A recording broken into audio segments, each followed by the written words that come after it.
I was assigned as a security guard with the midnight shift at a very large Omaha warehouse when I was a young man.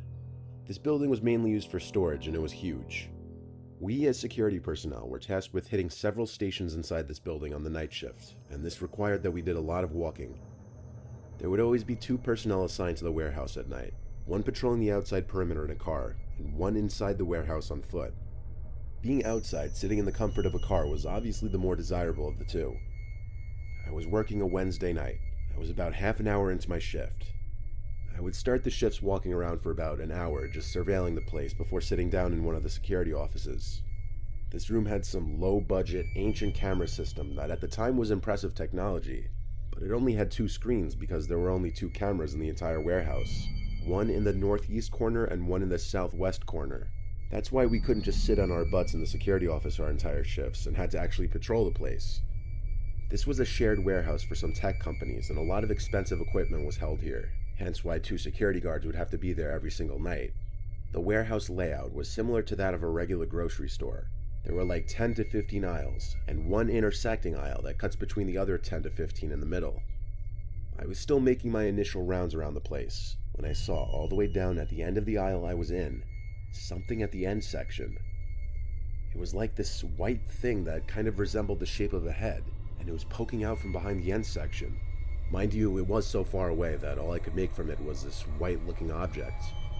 I elevated my slow stroll to a moderately quick speed walk, and halfway through the aisle, the white thing disappeared behind the tower of boxes.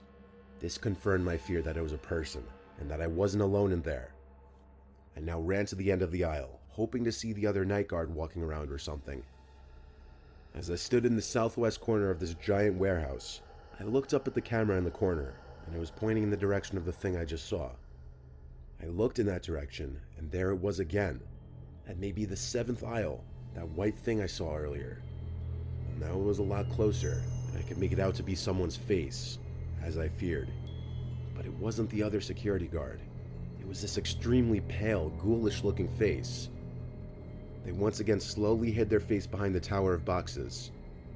I walkie-talkied the other guard on duty, and he radioed back that he was in the car by the back section of the parking lot. He said roger that, he'd be here in 5. Getting off the phone with him, I was nervous to approach the aisle that I saw the person's head. Even though this is exactly what a security guard's purpose and job is, you never actually expect or anticipate seeing any action. I took a deep breath and ran to that aisle and stopped at the end of it to look down it. The person wasn't in sight. I figured they must have ran for it. So I ran halfway down hoping to catch up to them, but I stopped when I smelt this horrible putrid odor. It smelled like a dead, rotting carcass. I followed the scent until it became overwhelming, and I found the source of it. It was coming from this big wooden box that was different from the rest of the boxes. I pulled the lid off the box, and inside was a dead body laying in a pool of blood. The most shocking part of it was that it was missing a head. I walkie-talkied to the other security guard again, and yelled at him to call the police and report a dead body in the warehouse. I said this all while running as fast as I could to the back exit of the warehouse, struggling to get enough air. I threw up the second I made it out the door. I ran to the other security guard's car and sat in there with him, gasping for air. He was still on the phone with the police, so I took the phone and told them whatever the other security guy didn't. Given the nature of the situation, they sent like 5 or 6 cop cars and basically had the entire place surrounded. The body was loaded into an ambulance, and for a good chunk of the night, police were in the warehouse doing forensic work. Perhaps the weirdest part of all of this was that when trying to go back to the video footage captured from the night before, the footage cut out for about 3 hours in the middle of the night. There was no explanation for this happening. I've thought about this night for almost my entire life, basically. I don't believe in ghosts or anything, but I don't really have an explanation for this. I've thought about some far-fetched possibilities, though, like that whoever the murderer was in the warehouse that night and was holding up the severed head of that body, hence why it looked so pale and ghoulish. In fact, it gave me chills just now thinking about it again.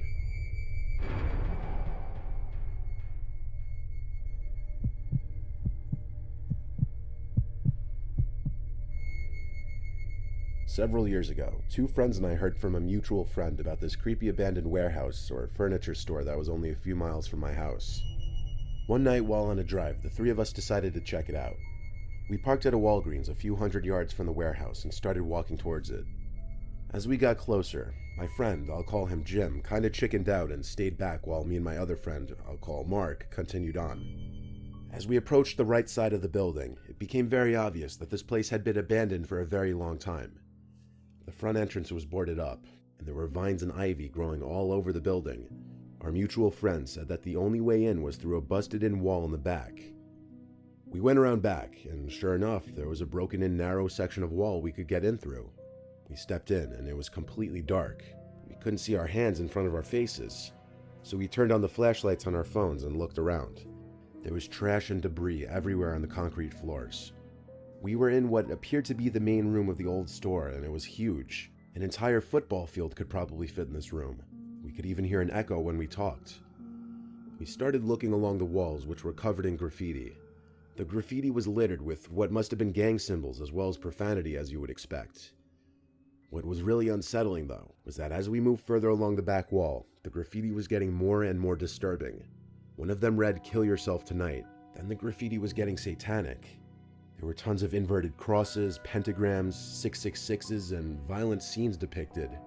While this stuff was creepy enough, it wasn't the worst of what we saw. Towards the end of the building, there were some steps leading to smaller rooms. As we shone our lights on the steps, we saw a large, dry pool of what was probably blood all over the steps. This deterred us from exploring the smaller rooms beyond, so we headed to the left side of the room. As we were walking, our lights caught something hanging from the ceiling. We got closer and saw what it was. It was a noose, still hanging from one of the rafters. It became very obvious that the people that come to this place use it for very evil purposes. After that, we decided we'd spend enough time in there and headed for the hole in the wall we entered through. We got outside and saw that there was another, smaller building/warehouse behind the main one. Despite the freaky things we saw inside, we were still curious and decided to check this one out too. One thing that was very odd was that there was a small room in the front of the warehouse that had no doors, only one window. Inside was a large inverted cross hanging from the decrepit ceiling. We came to the left side of the warehouse where the large garage-style entrance was. This building was similar to the first one. It was one large empty room with tons of trash everywhere. There was more disturbing graffiti. However, there were these holes at the base of the walls that were really odd-looking. We shined our lights down them but couldn't see the bottom. What were these for? We had seen enough at this point and headed back outside. It was then that my friend Mark got a call from Jim. As he was talking to Jim, his face suddenly changed to a downright horrified expression. I said, "What's wrong?" What he said next sent a chill down my spine. "Someone else is here," he said. Before we could even turn to run, a white truck peeled around the corner at an alarming speed, heading right towards us. We started booking it towards my car, and as we got around the other back corner of the building, we saw another black truck parked alongside. But we kept running as fast as we could, and thankfully the three of us made it back to my car. We got in and peeled out of there. I don't know what those guys in the trucks were there for, or why they chased after us, but based on what we saw in those buildings, it wasn't anything good. Thankfully, we never found out, and we never returned to that place.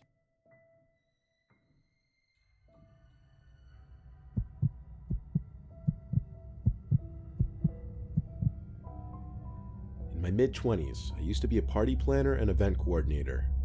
I was basically in charge of throwing dope parties for this record label group. I'd have to rent out venues for a night or weekends, which would allow us to host our events in these places. Usually we wouldn't pay until after the event, and the landlord or owner of whatever property we were using would take a cut of the profits.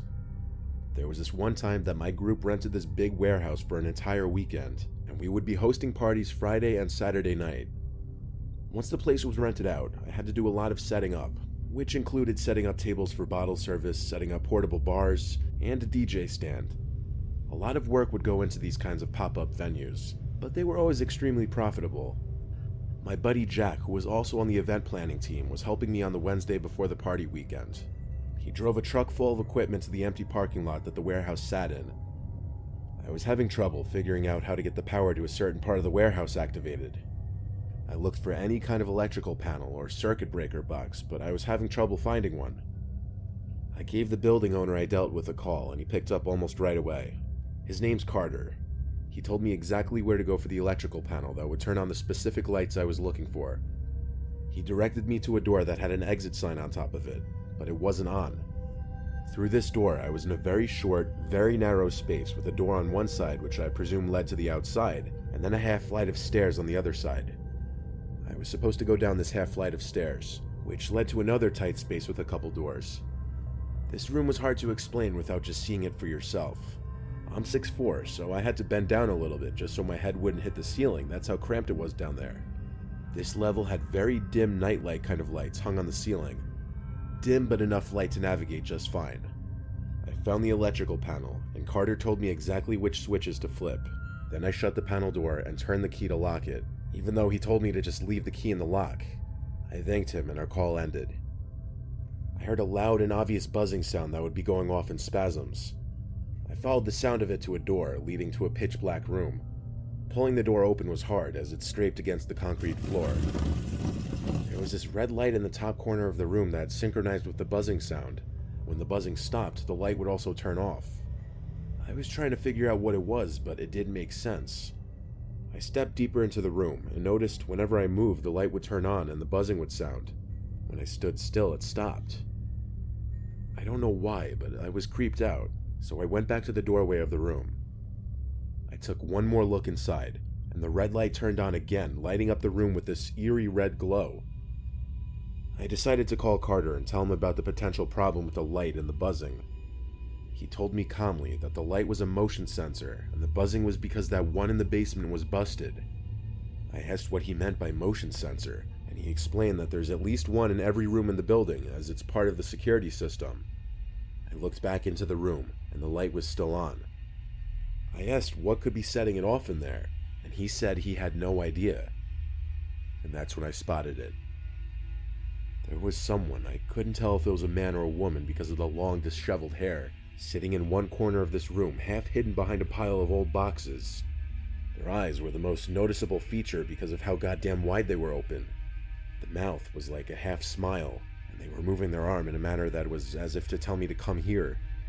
I know it took me a few seconds to describe this person just now, but I was literally screaming at the sight of them in under a second. I slammed that door shut and ran back up the stairs and out that exit door. I told Carter we were leaving and not using the warehouse anymore. I didn't ask any more questions after that. I didn't care, it was his problem. I yelled at Jack to get everything he could back into the truck. We collected our stuff as quickly as possible, loaded the truck back up, and left. I didn't even bother locking the door to the warehouse. I just wanted to be far away from there. I still today don't know what to make of it. The Carter guy seems so weirdly calm about my telling him about a deranged-looking person in the basement of his warehouse. Thinking back, that light was probably going off because of that person sitting in the corner waving me over, or doing whatever the hell he or she was doing with their arm. It was a truly nightmare-inducing, horrible experience.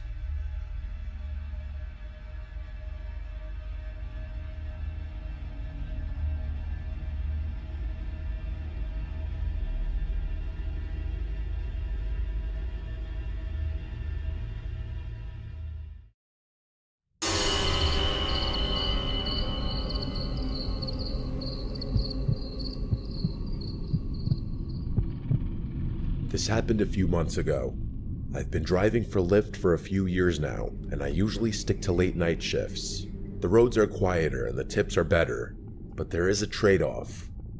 Every once in a while, you get a story that sticks with you, and not in a good way. I'd always thought of myself as careful.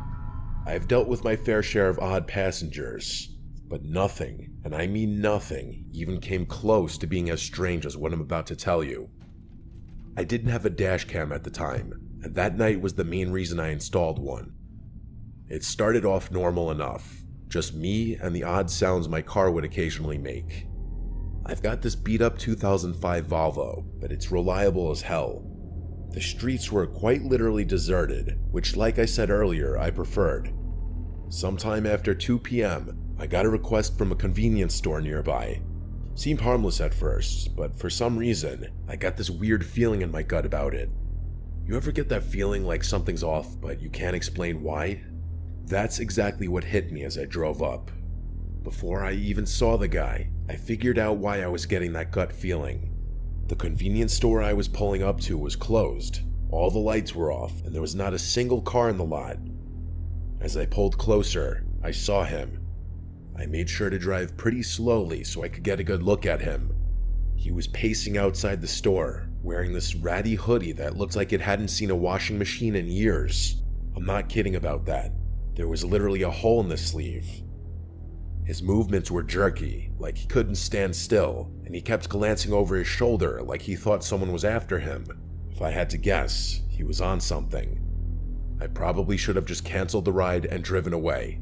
I even hovered my finger over the cancel button, but I didn't for whatever reason.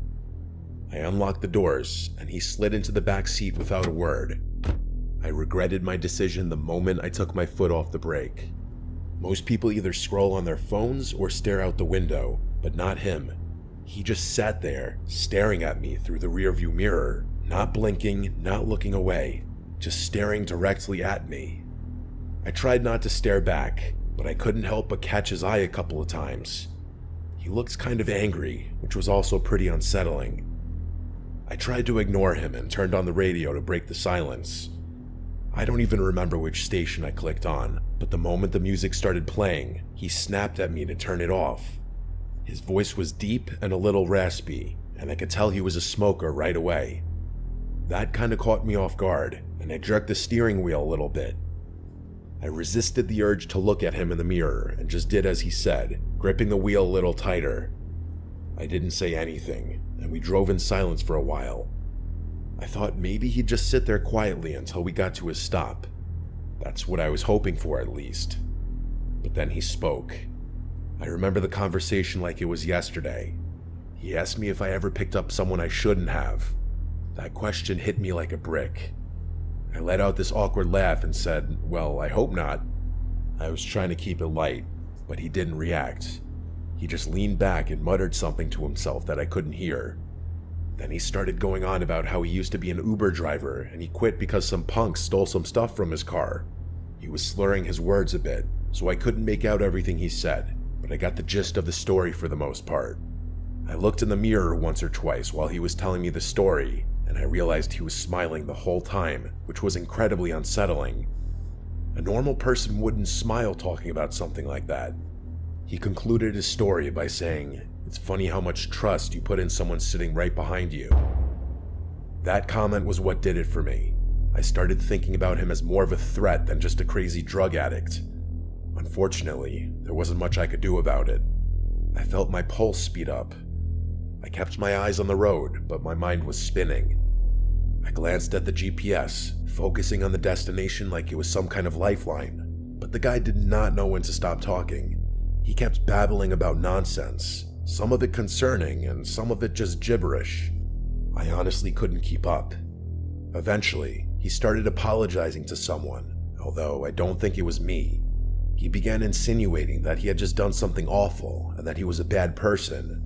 He kept saying, "I didn't mean it," repeatedly, followed by a few frantic "I'm sorries." I didn't respond, worried that he'd do something if I did. I didn't know what he'd done or what he was capable of, but I wasn't about to find out. We were only a few minutes from his stop when he snapped out of his muttering haze and yelled at me that I had missed the turn.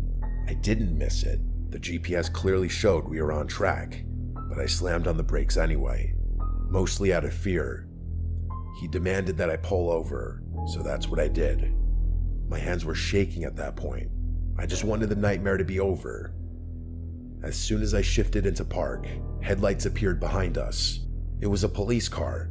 I said a silent prayer and watched as it crept down the road, its spotlight briefly sweeping over my car. The guy in my back seat slouched down like he was trying to stay out of sight. I turned my head and saw him lying almost perfectly flat on my back seat with his eyes closed. I whipped my head back around before he saw me, trying to keep my breathing steady. He stayed in that position for a really uncomfortable amount of time. I wanted to ask him to leave, but decided against it. Eventually, he lifted his head and told me I had gotten lucky. Before I had a chance to do anything, he opened my car door and disappeared. I ended up calling my shift short after that. I was shaken up and didn't feel like driving around anymore. It wasn't until a few weeks later that I came across something on my phone that proved how dangerous of a situation I had been in. According to a news article, a convenience store had been robbed on the night I picked up that passenger. It was 2 blocks from where I had picked that guy up. It makes me sick knowing I was inches away from a dangerous criminal who could have harmed me if he had chosen to. I'm a little scared to contact the police about this. I try to avoid law enforcement for various personal reasons I won't get into. I'm not really sure if my report would even help. Either way, I'm much more cautious about who I let in my car.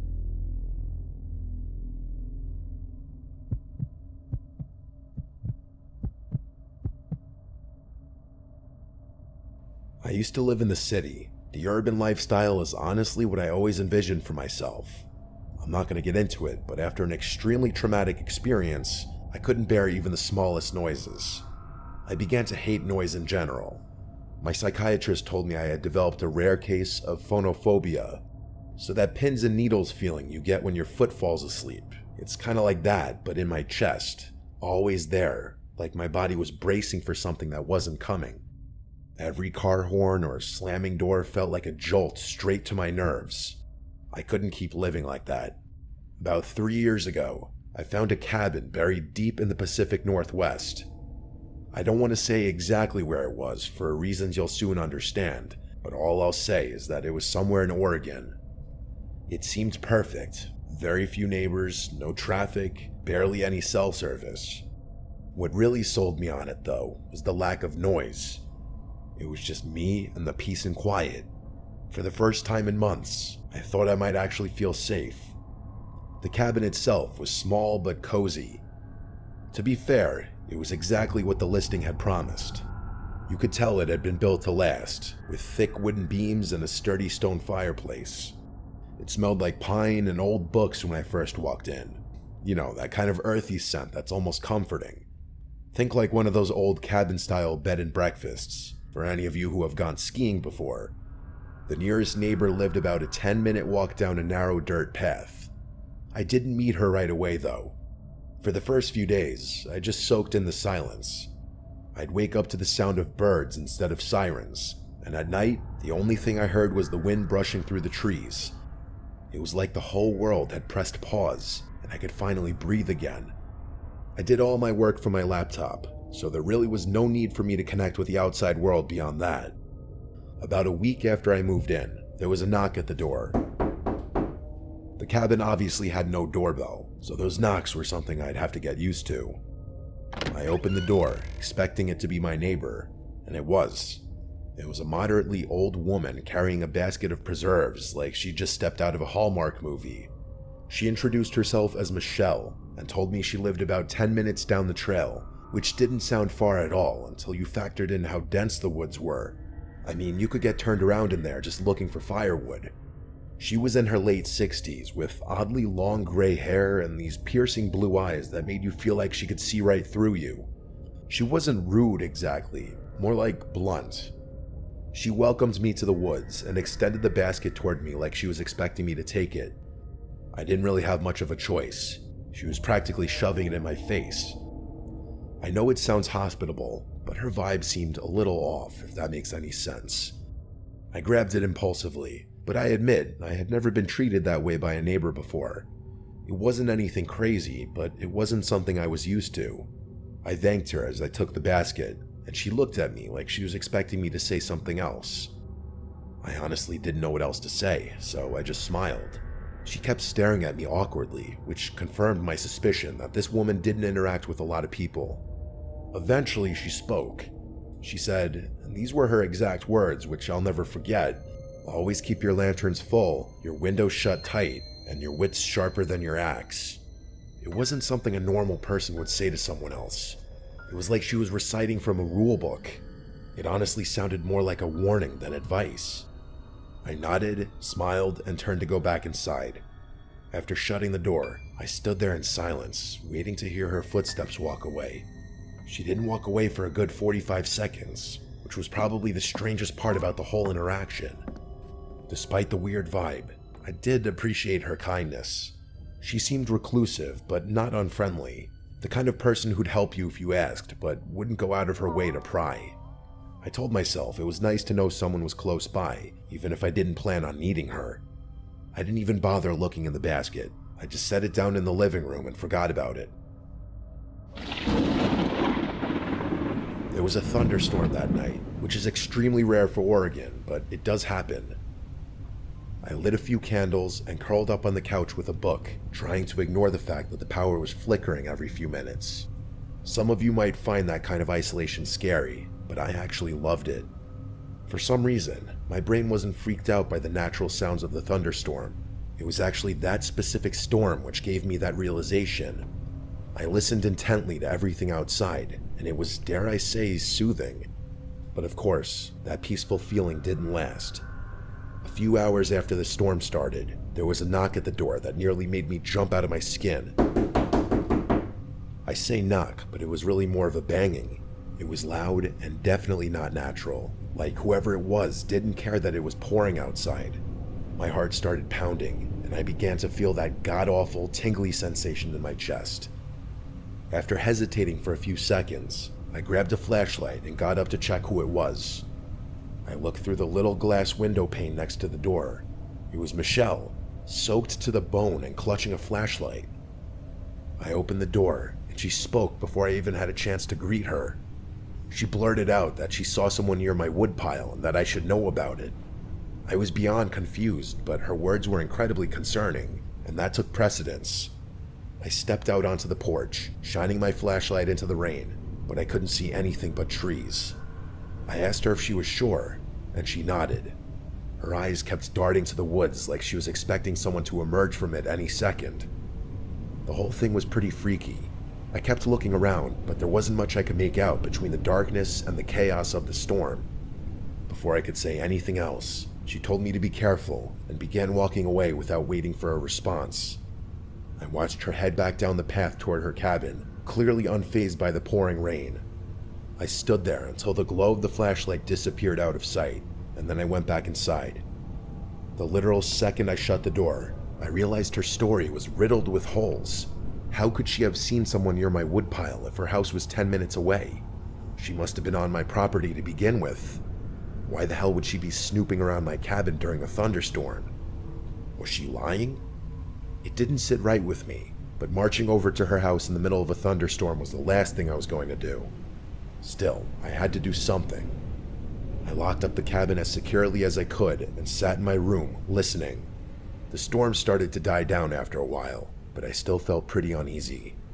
A few more hours passed without incident, so I decided that it was probably safe to go to sleep. I can't remember exactly what time it was, but sometime after midnight, I woke up to the sound of a branch snapping just outside my bedroom window. I'm a really light sleeper, so I was 100% positive it was a branch snapping and not something else. I froze in place for a few tense seconds, listening. Eventually, I crept to the window, half hoping I wouldn't see anything. At first, I didn't, but then I spotted her. Michelle.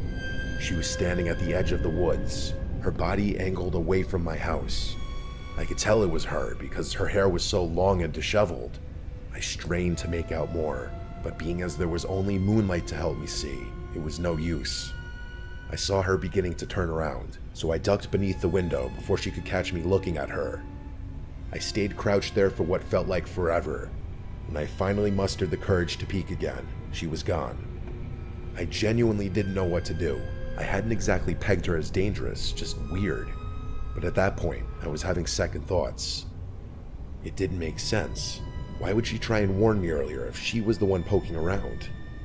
I didn't sleep for hours. I was pretty dead set on just staying up until sunrise. A few hours passed, and I was starting to get tired.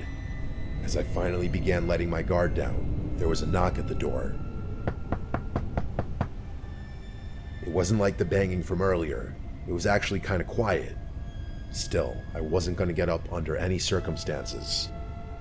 The pins and needles started up again as I quietly made my way over to the door. I took an inconspicuous glance through the pane and froze in horror. It wasn't Michelle. It was a burly-looking bald guy with a thick beard. I had to fight every bone in my body not to yell out in fear. The situation instantly went from a 6 to a 10. As quietly as I could, I retreated to my bathroom, locked the door, and called the police. As I was on the phone with them, I started to hear banging on the front door, like someone was repeatedly smashing it with a heavy object. The operator told me help was on the way and instructed me not to hang up. I sat there more terrified than I'd ever been in my entire life. Eventually, the front door gave way and I heard it crash open. I genuinely thought I was going to die. That man, whoever he was, started smashing things in my cabin. At least that's what it sounded like. All I could hear was the sound of glass breaking and wood splintering. I didn't dare make a sound. Luckily, that man didn't seem to look for me, because I never heard his footsteps leave the living room. Eventually, the smashing sound stopped, and I was sitting in complete silence again. I had been fighting off a panic attack the whole time. To my surprise, the police actually arrived pretty quickly, but not soon enough to catch that guy in the act. He was long gone.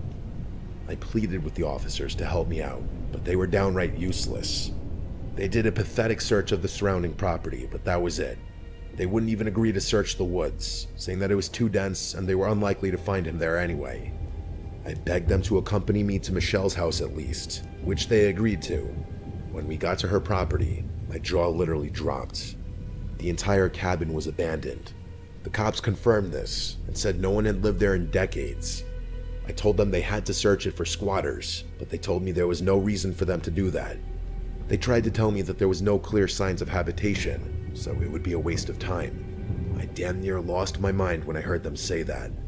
I tried to argue, but they more or less told me that living in the woods was a risk I was taking and was not their problem. They left after that, which infuriated me. I obviously moved out of that cabin, but not before spending one more night there. It was awful, but I made it through without anything happening. Things have been good for me since then, but I still constantly think about this experience.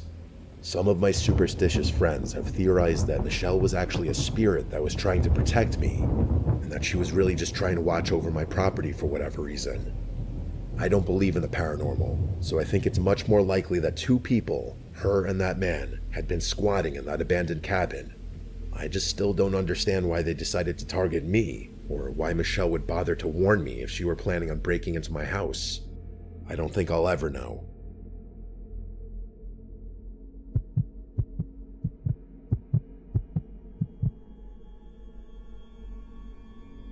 My name is Luke. My girlfriend Catherine and I met 3 years ago as freshmen in college. We go to Stanford, which has been my dream school since I was like 8. Neither of us are from California. Pretty far from it, actually. We're both from Ohio, her from Cincinnati, and me just outside Columbus. I think that's a big reason we were so attracted to each other. I think people from similar areas are naturally drawn to each other for whatever reason. Stanford's not a huge school, but most of the student body is originally from California, so us being from the Midwest definitely differentiates us. One of the traditions we've created is how we split Christmas between our families. Catherine's popular amongst my relatives, so her presence is always appreciated and welcomed, damn near expected at this point. Since her house is just a 2-hour drive from mine, we decided early on to spend Christmas Eve with my family, who celebrates Christmas Eve night, and then drive through the night to her house for Christmas Day. Until I met her, I didn't realize that most families celebrate Christmas the day of, not the night before. Oddly enough, my favorite part of the holiday isn't Christmas Eve or Christmas Day though. It's that late night drive. It's become its own little tradition, something we both look forward to every year. The first time we did it still remains one of my favorite memories with her. Because of where I live, the quickest route from my house to hers doesn't take us on a major highway. Most of the route is quiet back roads, just fields, trees, and the occasional distant farmhouse. It's always really late at night when we do it, so in combination with the secluded route, we rarely encounter any other cars. It feels like the world is asleep, and we have it all to ourselves. Don't laugh, but we always blast Juice WRLD during the drive. His music has been a shared obsession since we met. I know his music is a little cringy, but something about singing the lyrics together is really special. It's like we're in sync.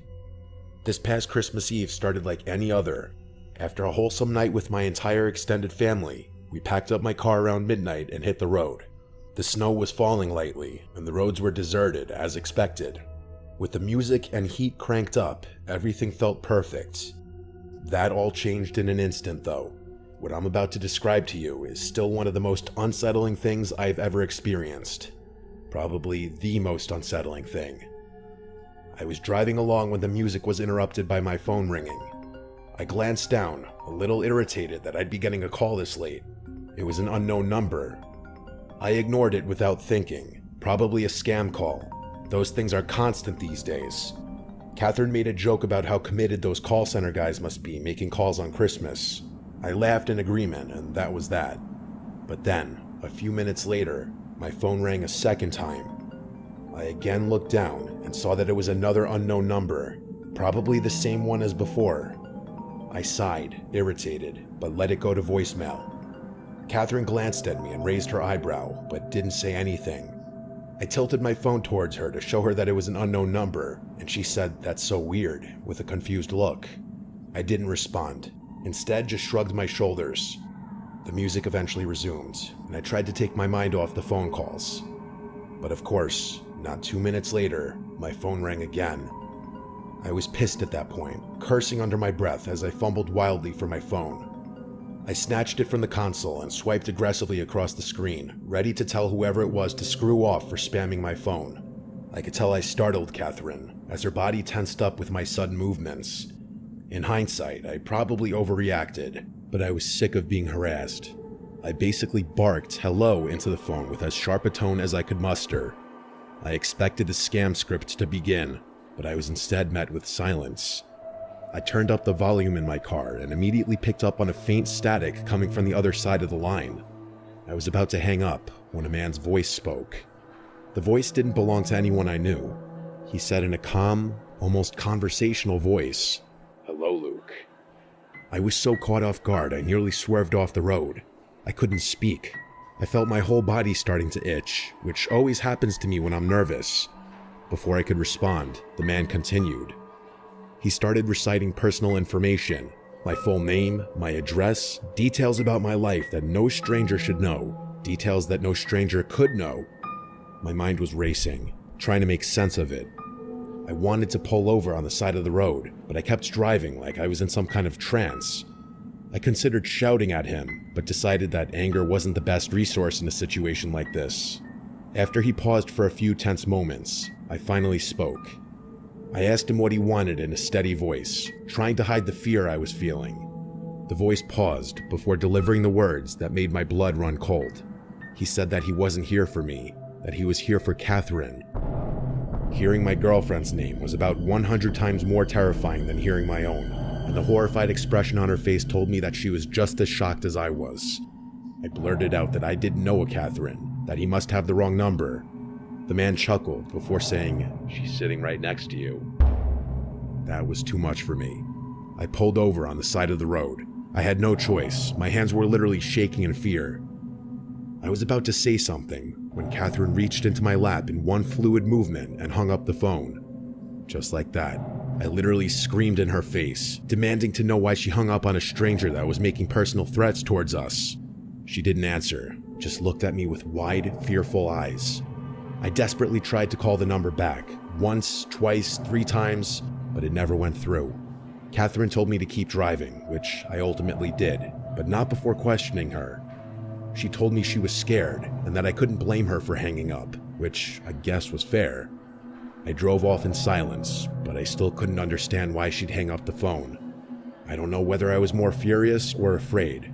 Part of me was expecting that number to call back, but after about 10 minutes, I felt like it was increasingly unlikely. At one point, I looked over at Catherine and saw tears in her eyes. She told me she didn't feel safe, which I empathized with. Something in the pit of my stomach gnawed at me, though. Catherine and I had been through enough in our relationship to know that trust didn't always come easily.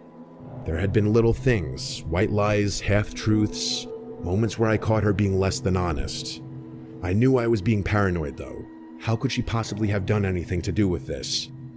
The rest of the drive was silent. I didn't play the music again, and neither of us spoke. My mind was still spinning with a million unanswered questions. Who the hell was that guy? How did he know so much about me? Only my family knew where we were driving that night, and they'd never pull a stunt like this. I was 100% sure of it. I couldn't think of another explanation, though. Even when we finally pulled into Catherine's driveway, I didn't feel much better. It's been almost a month since this happened, and I have yet to get my answers. Neither of our family members were responsible. We asked all of them. Catherine swears she's just as clueless as I am. which leads me to believe the person on the other end of the phone call had sinister intentions. You might think I'm overreacting to a harmless prank, but I'm telling you, other than our family members, there are no people on Earth who knew Catherine and I would be driving that night. I've been really tense ever since. I can't help but brace myself every time my phone rings. I know he's going to call me again eventually. It's just a matter of time.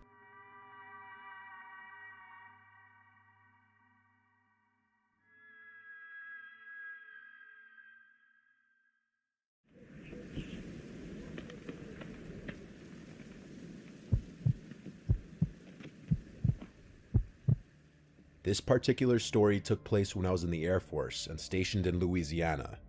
I won't mention the name of the base, but I'm sure that there are many people out there who will know which one it is once I make mention of some of the details to this story. This story took place a few years after I had been stationed there. I first arrived to this base in 2006, and upon my arrival, I, along with many other new troops, were greeted with many different stories of horror.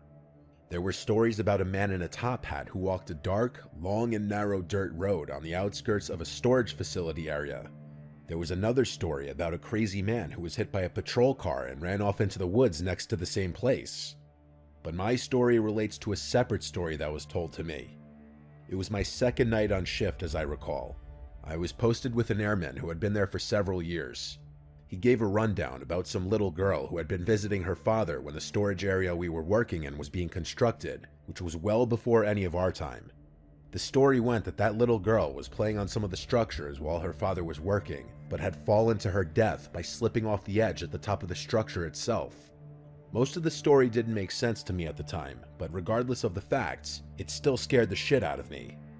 To make matters worse, the airman had taken me to the exact place where the supposed story took place. He would shut off the engine and turned off the music as we just sat there in silence. He startled me a few times, but nothing ever happened. Now, skip forward about 3 years. I was scheduled to work that particular spot of the base this night. Keep in mind that I'd been visiting this spot for years now, but at this point, the storage area had been completely closed down except for a few minor areas, which required us to do physical drive-thrus and checks of this area. The shift itself started out rather shitty. Me and my Alpha, aka partner, had been given a cattle truck to do this patrol, as our normal vehicle was in the shop for maintenance. Yeah, I'm not kidding, a cattle truck. I know this part doesn't seem very important to the story at the moment, but it will tie into the story eventually. So to save on time, let's skip forward a few hours. We were scheduled to do 3 random checks of the storage facility that night, and we had already completed 2 of the 3 prior without any issues. So come about 4 o'clock in the morning, we decided to do our last check, seeing as all the maintenance guys had went home for the night in this area. The only way to access the area was with 2 very large separate gates, which took forever to open. We pile in, lock the gates behind us, and continue on our way. My Alpha was driving during this check, and I was the spotter who used the flashlight to check the lock on each structure. An important detail that I left out, which may be necessary here, is that the story of the little girl had taken place on a road within the storage area, which we called Echo Street. By this point, everything was fine, and we had finished our rounds. My Alpha makes the final turn down Echo Street. We had both been pretty talkative during most of the night, and we were just shooting the shit, when I got an uneasy feeling. Something felt different, but I couldn't make out what it was. We were about halfway down the road when things became almost completely and frighteningly silent. Even the rumble of our cattle truck and the faint noise of the radio playing seemed to become less audible. As we approached the structure from my previous story, and I must stress at this point that even telling or typing this part still brings a chill down my spine and makes my eyes tear up in fear, but as we approached the structure itself, I turned my head to the outside of the window opposite of the structure, and out of my left ear, I hear a sound that nearly caused me to piss myself.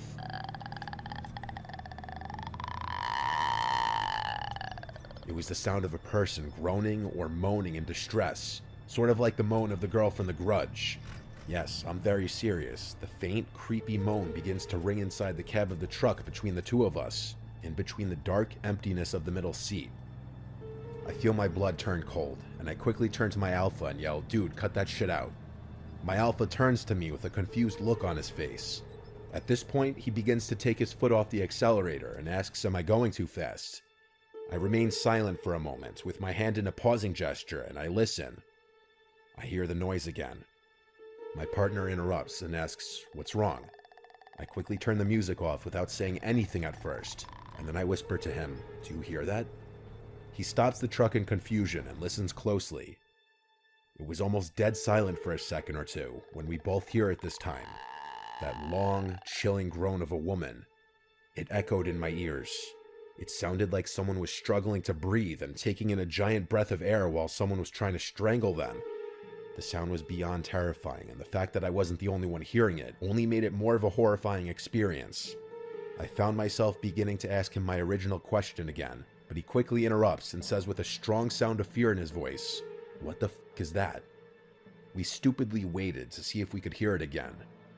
The rumble of the gates on the back of the truck are easily heard and recognized as they made a sort of metal-on-metal clatter, and the diesel engine has that typical rumble as well. But in between both the noises, we heard it again for the final time. That groan. It sounded even louder, but this time, it sounded like it was coming from both inside and outside of the truck. Like we were being surrounded by whatever was making that noise of distress. Without even making a peep, my alpha puts the truck in drive, and he hauls our asses off that street quicker than I have ever gone on any other street in that entire base. He nearly flips the truck going around a curve, but it doesn't bother us one bit. We were both in an unspoken agreement that we wanted to get out of there quickly. We got to the 2 gates again, and I hopped out of the truck as fast as I could. My alpha watched my back as I quickly opened both gates. He jumped back into the driver's seat, sped out, and waited for me to close both gates as well. Once we completed that task, we quickly returned to the main part of the base, and we requested to meet with our flight chief to tell him what had happened. When we finally met up with him, we expected him to think that we were both full of shit, or that we had just imagined the entire thing, being as it was so late into our 12-hour shift, and we were both tired. But I clearly remember him saying to the both of us, "I completely believe you. As a matter of fact, I had something like that happen to me twice, once in that same place, and the other in that building behind you," as he points at our jailhouse. Again, I know that sounds completely cliche with that grudge-like moan we had heard, but it honestly happened, and it still brings those tears of fright into my eyes every time I tell it. I went back to that storage area only once after that, but I never went down that road again, and I never went after dark.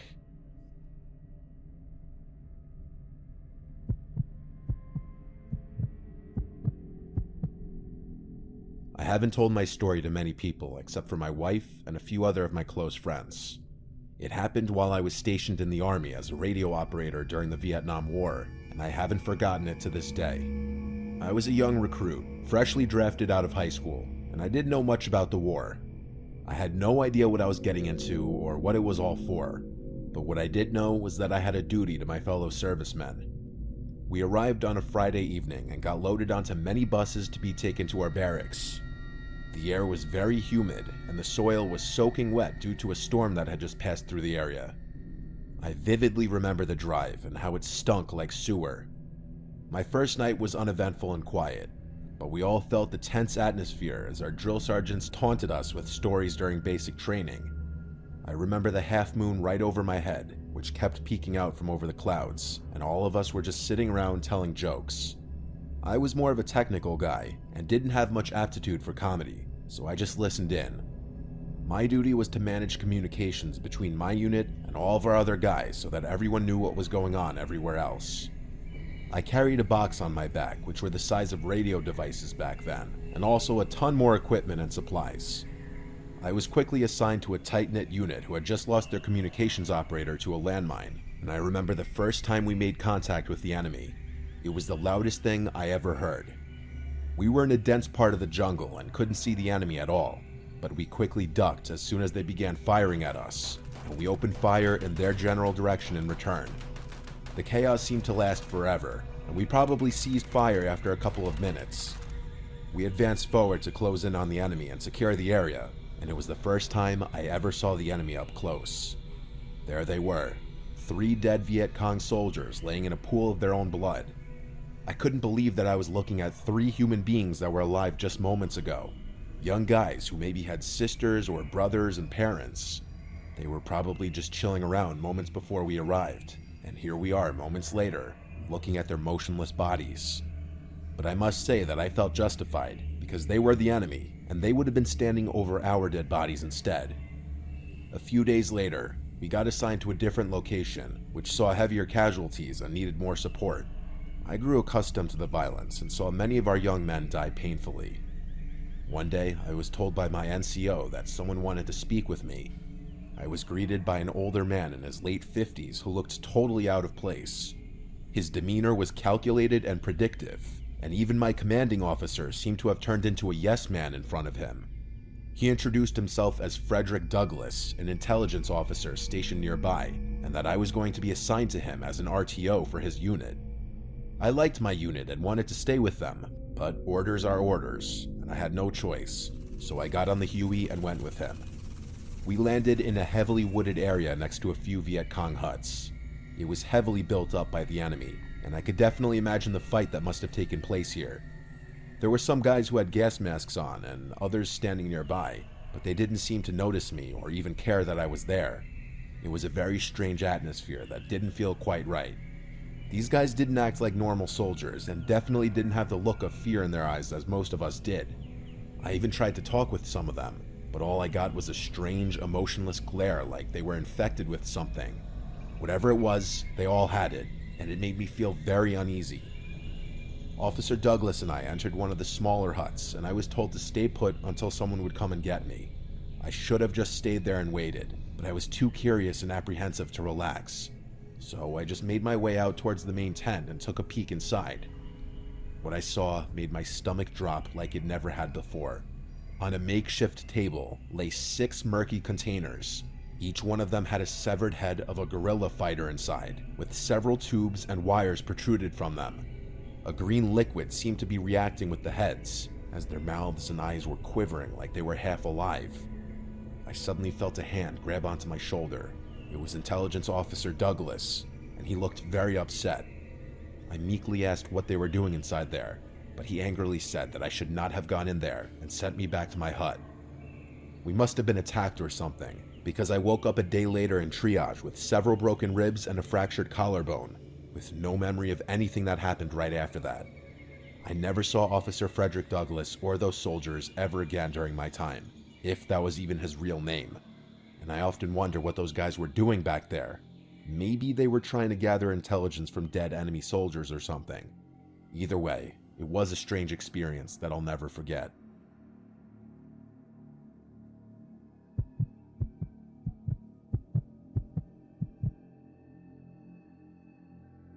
All names in the story will be changed, and all locations will be left out. This experience has left me very paranoid in a lot of ways. It was the late hours of the night. I could feel the thud of my heartbeat inside of my chest as our armored vehicle veered off the gravel road, plowing through the dense underbrush. It had been weeks since Bravo unit had gone silent, vanishing like a wisp of smoke on a windy day. The distress call had crackled through our comms earlier, an unexpected sign of life from our long-missing comrades. But what haunted me more than their sudden reemergence was the content of their message. A cryptic string of numbers repeating endlessly. "Sergeant Davis, are you sure this is the place?" I asked over the static hiss of the radio cutting through the silence that had settled over our squad. "That's what command confirmed. Get ready," Davis replied. As our vehicle came to a halt, the dense fog seemed to get worse. We disembarked into the unknown, the silence of the abandoned base growing increasingly unsettling. Buildings stood like hollowed-out husks, with windows shattered, doors ajar.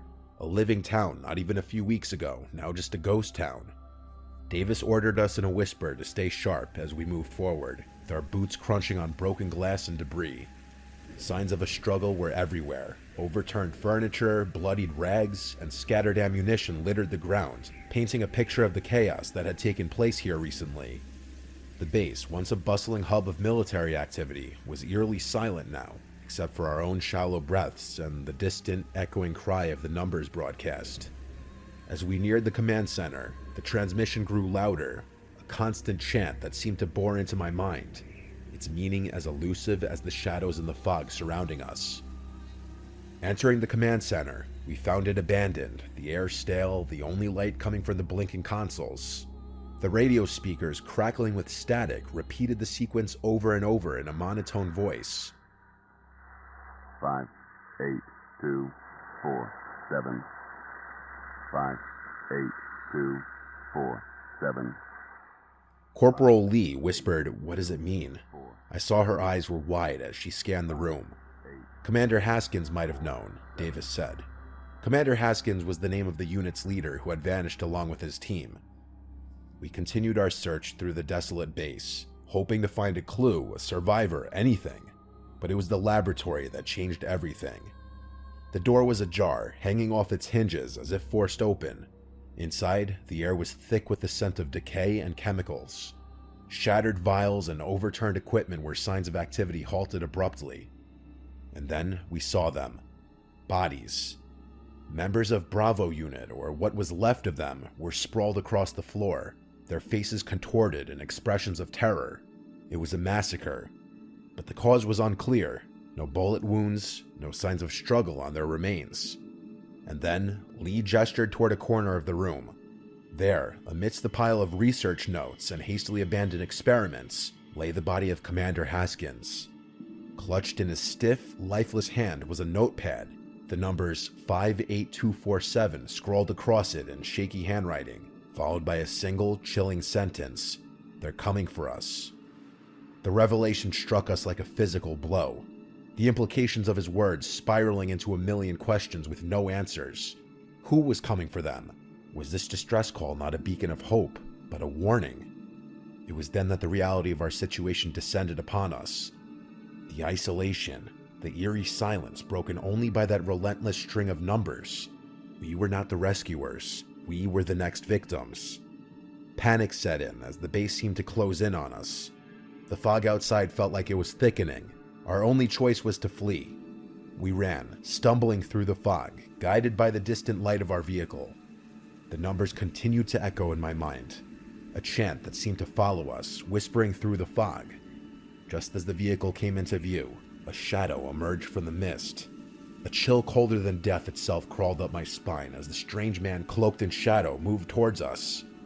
"We need to go now." Davis's shout snapped me back to reality, the urgency in his voice mirroring a primal fear within me. Our training had prepared us for many different types of enemies, but we had no idea what we were dealing with here. We scrambled into the vehicle. Lee's hands were shaking as she manned the communications, with obvious fear and shaking in her voice. "This is Alpha Unit calling command. Mayday, Mayday. We need immediate extraction from Zone Bravo. Do you copy? Over." The radio crackled, the numbers interrupting her plea for help. 5, 8, 2, 4, 7. I couldn't shake the feeling that those numbers held some kind of meaning into what we had stumbled into. As the base faded into the distance, swallowed by the fog, so too did the person who emerged from the shadows of the fog. Yet the terror it inspired lingered as we raced toward an uncertain future. Davis broke the silence and said, "We can't let this end here. We need to find out what those numbers mean and what happened to Bravo Unit."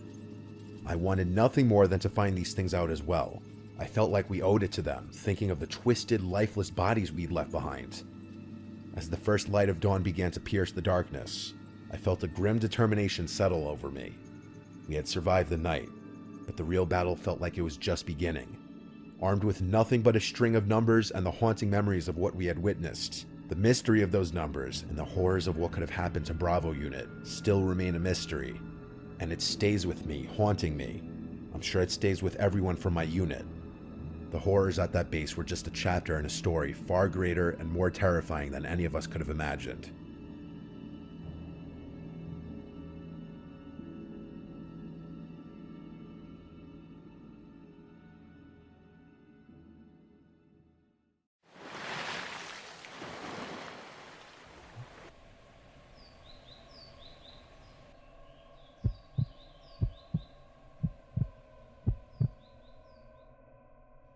I'm 18 years old, going to be a freshman in college this September.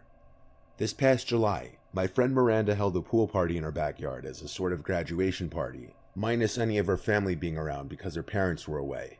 She often has the house to herself, so her parents' house is the go-to spot for a lot of hangouts. She invited like 100 people from our grade. There had to be upwards of 150 people there at the night's peak. I was one of the first to show up with my friend Jonah, because we're close with Miranda, so we wanted to help out a little bit. By the time people started showing up, everyone congregated slowly from the kitchen and living room to outside in the backyard by the pool. Some people brought their bathing suits and jumped into the pool. Others just jumped in their underwear. And then of course most others just stood around the pool. She has a huge backyard. At a certain point, so many people were at the party that it was clear as day people were bringing friends from other schools because we didn't know everyone there, and Miranda was getting mad because she made it clear she didn't want randoms. In fact, unfamiliar people seemed to be just barging through the gate, not even accompanied with people from our school or grade. There wasn't much we could do though. The party was already too crazy to easily control. Miranda did throw in our class group chat not to bring any more randoms or they'd be asked to leave. The problem seemed to slow down after that. At around 1 a.m., police came to the house and had to shut down the party due to multiple complaints from neighbors. So the music was turned off, and 99% of the guests were asked to leave. Mostly everyone cleared out except a few close friends, including some of Miranda's girlfriends, Jonah and I, and a few other guy friends. We helped do some cleaning, like picking up all the empty cans and bottles. Eventually, it was just 4 of us left there. I'm talking at like 3 a.m., if not later. Since it was hot outside, we migrated to the inside of the house in the air conditioning, where we were just chilling in the living room continuing to drink. Then we all heard a distinct crack from upstairs, and we went silent. Miranda was the first to ask what was that, as we all looked at each other with these wide-eyed, half-laughing, half-freaked-out faces. Jonah and I laughed, teasing Miranda that someone was upstairs in her room, and she begged us to stop and check it out. So we did. We went upstairs to Miranda's room. It was clear. We then went to the guest room that used to be her older brother's room, and we found one of our friends, Steve, passed out in the bed. We went downstairs to tell her that Steve was upstairs and knocked out. I guess that gave her a sigh of relief. Looking back, that didn't much explain a sound coming from upstairs if he was knocked out in bed though. But we weren't exactly the most coherent at that moment. Eventually, Miranda and her friend Mel went to sleep in her room. Jonah fell asleep on the couch. I went to her parents' bed. None of us were okay to drive anywhere. I can't remember how much time passed before I remember one of the girls screaming in the next room over, and then both of them. It was a heart-dropping kind of moment, but I didn't know if they were messing around with each other at first or not. But I realized pretty quickly the screams were way too real.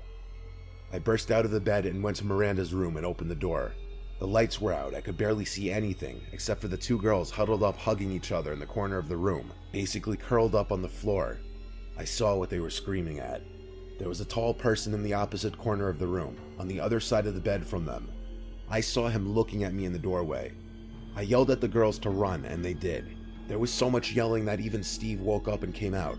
As the girls ran downstairs screaming that the man was touching their feet, we followed. But looking back, with 3 guys there, we regrettably didn't try to overpower that one man. We all left the house, and one of us called the police, waiting by the neighbor's house with the neighbors, possibly the same ones who called the cops on the party. We didn't see the man leave the front door ever, and after police searched the house and couldn't find him, that meant he left through the back door. None of us recognized who that man was. It was probably an older man who knew Miranda somehow that snuck into the house during the commotion of the party and thought Miranda would be alone after the party. It's some sick, scary stuff. Whether we could have overpowered him or not, we'll never know, because we don't know if he was armed.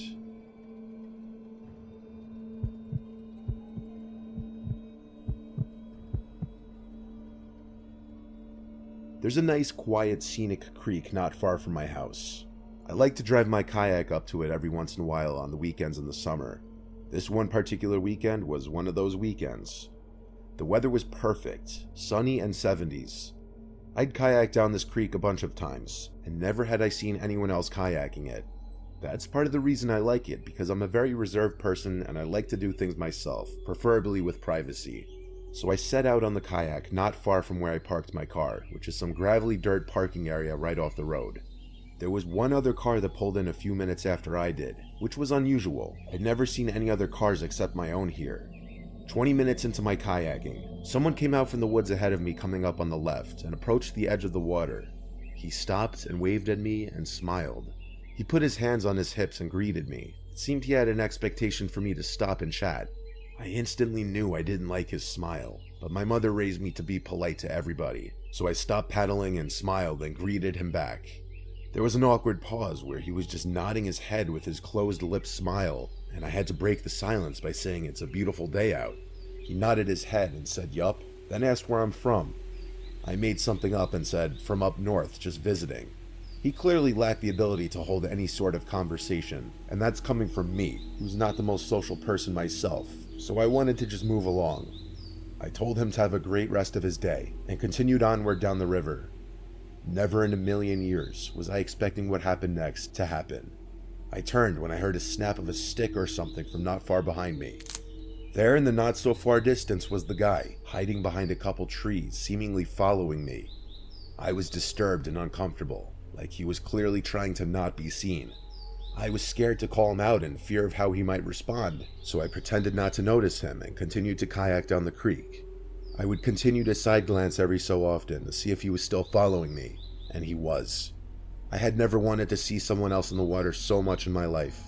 I took out my phone to try to call my dad or my brother for help, but of course I had no cell reception out there. Still, instead of being followed and probably attacked, I decided to stop in my place, turn around, and threaten to call the police if he didn't stop following me. The man just stood in place behind another big tree, though he was clear as day there. I then decided to fake call the cops. I raised my phone in the air at the man, and I said, "I see you there, I'm calling them now." I then proceeded to fake a phone call, pretending like I'm talking to the police. The man started to walk away deeper into the woods. It seemed to have worked. I turned around immediately and started kayaking back up the way I came as fast as I possibly could. I would constantly look over my shoulders until I got back to where I launched the kayak. I made it safely. I checked my whole surroundings before stepping out of the water and carrying my kayak back to my car. The other car in the little parking area was still there, but I made a disturbing discovery that may have saved my life. Up until this point, everything that happened could have maybe been explained away. However, I noticed broken glass near the back of my car, and the back passenger side window wasn't there anymore. It had been shattered. I didn't step 1 foot closer to my car. I stayed hidden in the woods and checked if I had bars now that I was closer to the road. I did, and I called 911 successfully. I reported the whole incident and the broken window, and I stated I was scared I was still being followed. Waiting for the police to arrive felt like the longest, most tense moment of my life. It dragged on far too long, but when they pulled into the dirt area, I finally came out from the woods and waved at them. I pointed to the car, and 2 police officers came out and approached the car where they found him, the man from the woods, waiting in the back seat of my car, hiding, waiting for me to enter my car to grab me. It was beyond satisfying to see him arrested. He definitely wasn't smiling anymore. I looked at him, as it almost seemed like he was avoiding looking at me as he was taken to the police car. I'm happy the man was so stupid that he thought I wouldn't notice shattered glass all over the side of my car.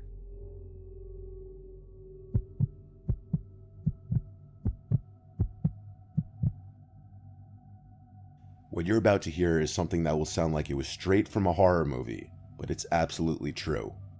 Every summer, my friends and I go on a camping trip to a new location. It's a tradition we've had for years. One year, we chose a hiking trail in West Glacier, Montana. My friend Luke is a photographer, so he always likes to bring his camera equipment and get lots of nature shots. Our first day there, the 3 of us did a lot of hiking and exploring, taking in the sights and allowing Luke to get a lot of shots. That first night there, nothing was out of the ordinary. We had 2 tents. I was alone in mine while the other 2 shared theirs. The next day, we did some fishing at a nearby river, and a few other things that aren't really that interesting to talk about. But that second night was where things got weird. The fire had just been put out, and we went to our respective tents. None of us had even fallen asleep yet, when we started hearing sounds from out in the woods. It was very clearly a person's voice. It sounded like an older woman's voice. It kept getting louder and more clear every 10 seconds or so. I called over to my friend's tent right next to mine, asking if they heard that, and they called back saying yes. Someone was out there. The voice got so close and so clear that we could hear her saying hello. I was shaking in my socks. Maybe you might think we're bad people for not jumping to help an older woman who may have been stranded in the woods, but that just didn't seem right, and being in the middle of the woods at night hearing someone calling out hello is beyond terrifying. I heard footsteps approach the tent, then stop. The voice once again said hello, but it was right outside the tent this time, and now that it was this close, it didn't sound like a woman anymore. It sounded like a man trying to sound like a woman, raising the pitch in his voice. The person outside my tent suddenly started shaking the tent aggressively, and I freaked out and screamed, "What do you want?" My friend shouted to go away to the person. The shaking then stopped as suddenly as it started, and I heard the footsteps quickly hurry away. I waited a few moments before unzipping my tent and grabbing my sleeping bag to go to my friend's tent. Even those brief 5 seconds outside the tent, I felt like I was going to be grabbed at any moment. I felt safer as I was in the tent with them and not alone anymore. None of us knew what to think, but we all three agreed it didn't sound like an actual woman. It sounded like some creepy man pretending to be one to get us to let our guards down. The question was, why though? And was he carrying a weapon? Either way, we didn't think it was safe to get up and leave now. We agreed to leave first thing in the morning as soon as the sun would begin to rise. We also agreed that someone would need to stay awake at all times to keep watch, so we agreed to take turns sleeping. My friend Matt took the first shift, while Luke and I tried to sleep, which was hard to do after what just happened, especially when we'd keep thinking we were hearing footsteps surrounding the tent. Eventually though, after many tense hours, I managed to fall asleep out of pure exhaustion. I never woke up until morning time, because apparently Luke fell asleep on his shift, and we were all asleep by that point. We were happy the sun was up, so we packed our stuff and headed back to the truck. It was a long ride home, and during the drive, Luke was going through his camera looking at the shots that he got over the course of the 2 days there. The last 3 pictures, however, were not pictures that he took. There were 2 pictures taken of our campsite while it was still dark out. The third picture was taken inside of our tent, with all 3 of us asleep. Nothing was missing or stolen, strangely enough, and none of us were attacked in any way, yet it remains the most fucked up thing that has ever happened to any of us. Some random creep out in the woods stalking our tent, and waiting for the right moment to enter our campsite, go through our stuff, sneak into our tent, and take a picture of all 3 of us, probably just to freak us out. And whoever it was, they accomplished their goal for sure.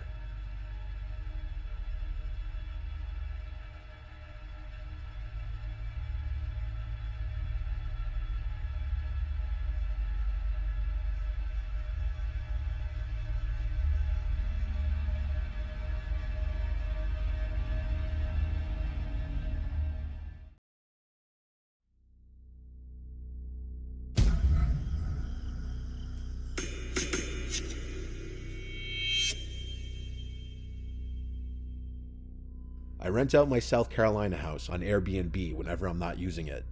It's a modest 3-bedroom, 1-bathroom house by the beach. 2 of the bedrooms are guest rooms, which are accessible to the people renting it. The master bedroom I keep locked with my clothes and certain belongings in there. That room is for me, and I have to keep my stuff somewhere instead of lugging it back and forth every time I go down there. I have a regular lock and then a deadbolt lock on there, so no one's ever getting in there unless they chop the door down or break through the window. But also, it's not like I keep anything super expensive in there, mainly just clothing. This was early last spring. It was still chilly up in Massachusetts where I live most of the year. I wanted to take a drive down to my South Carolina house for the week. For the most part, I work remotely, so luckily I'm able to do this when I want to. Ordinarily, I'd have my usual cleaning lady come and clean the house after each guest leaves. The cost of her service is baked into the price of the rental on Airbnb. But since I was going down right after the current renter would leave, I just pocketed the cleaning lady money and planned on going down to clean it myself. The last renter was a guy named Ramon. Through our messages, he told me he was renting with his fiancée and asked for good restaurants to eat at in the area. He seemed trustworthy. I always prefer to rent to couples or smaller groups of women as opposed to groups of young men, because they're usually the ones to come and get shit-faced and potentially damage the place. I started my drive very early in the morning. It was about a 16-hour drive, stopping only for a quick bite and to use the bathroom. By the time I got to the house, it was about 10 o'clock at night. I went to unlock and open the front door first, before going back to my car to grab my bags and go inside. I was shot from driving. I didn't even bother checking the place out or anything for a mess. I just went straight to my bedroom door to unlock it. I collapsed into the bed without brushing my teeth or anything. For those that haven't done it, a 16-hour straight drive will absolutely kill you. I crawled under the covers, and I was out like a baby in a matter of minutes. You'd think I'd have slept through the night, but no, I woke up in a black room. The clock next to my bed read 11:30 p.m. I had only been asleep for a little more than an hour. Something woke me up. I grabbed my phone to check for any texts out of habit. Then I turned on the bedside lamp. I looked around the room, then got up and went out to the living room. I took this moment to start analyzing the place. I didn't notice a single thing moved. Not a pillow, not a can of beer, nothing. I went to the bedrooms. Both were void of any people, though the covers on a bed in one of the rooms seemed to have been moved. So yes, they did come. I thought they may have been the cleanest couple to have ever stayed in my place. I have a camera set up on the front porch of the house. I never really think to check it unless a customer is giving me any kind of hard time, but I was curious. I opened the app to the camera system on my phone and went to the movement history.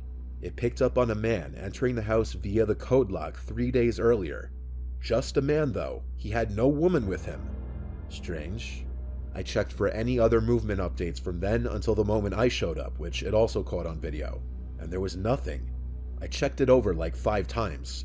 I suddenly got the chills. I went to the Airbnb app to message Ramon and ask if he checked out okay, even though it was late at night. I went to check the bedroom where I presumed he slept in. I started checking under the bed and in the closets. I was yanking the closet doors open as if I were ripping off a band-aid. Each time, I was greeted with an empty closet. I moved along to the second guest bedroom. Both twin beds in here were still neat and untouched. As I yanked open the last closet he could have been in, I saw that it was empty. I sat on one of the beds for a second to just stare at the conversation between Ramon and I. That's when I heard the master bedroom door click shut, quietly, in a way that a person would have done it, not a draft. I went out to the living room and looked at the master bedroom door. I said, "Ramon, are you still in here?" with a shake in my voice.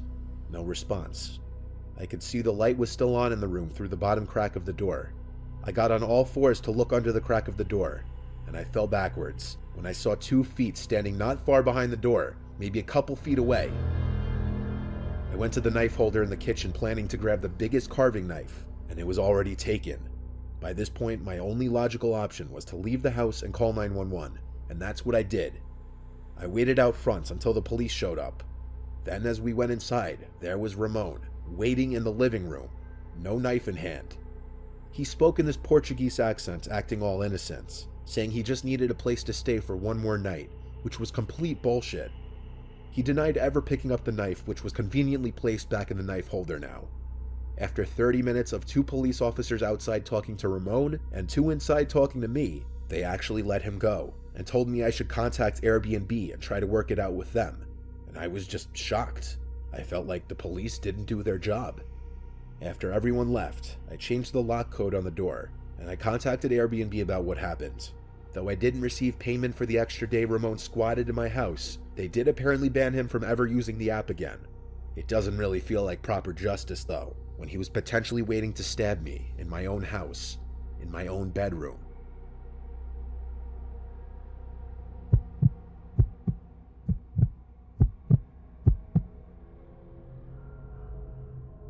I'm 26 years old, still living with my parents. I'm not content with my job, and I'm in a relationship that I'm not too sure about. To say I've been stressed would be a monumental understatement. My mom and I were not getting along one week, and everyone was just bothering me. I wanted to escape for a weekend. I looked into little 1-bedroom Airbnbs up in the mountains, and found one for cheap. It was in Troutdale, Virginia, a couple hours away from us.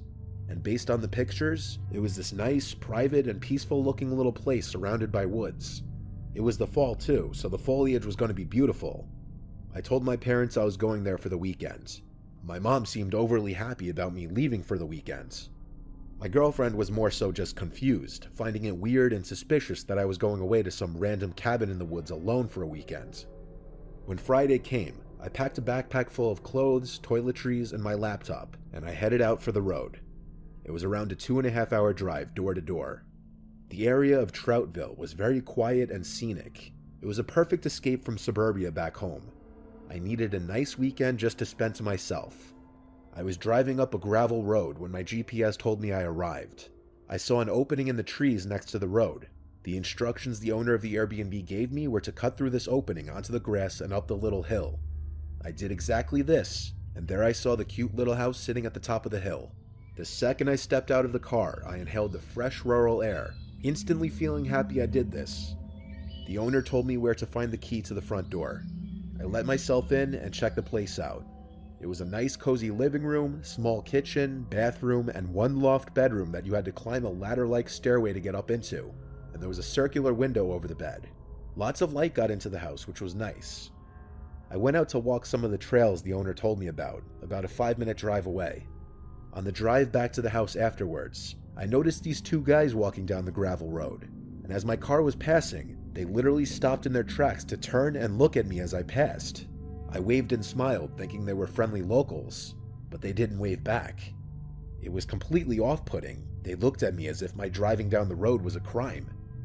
I didn't look back. I turned into the entrance of the property and back up the hill. I started reading one of the books I brought with me in the living room with the fireplace going. It was incredibly cozy. The sun was on its way down, and after reading a chapter of my book, I realized I was getting hungry. I went outside to my car, about to drive to the nearest Walmart, when I noticed two men kind of running into the woods down the hill by the entrance of the property, probably in response to seeing me come outside. I wondered if it was those two guys from the road earlier. It was incredibly strange. I suddenly decided to take my laptop and backpack with me in the car while I was gone just to be safe. On the drive into town, I messaged the owner letting him know about this. He replied saying it's nothing to be alarmed about. There's a lot of teens in the area that walk around. So I dismissed it.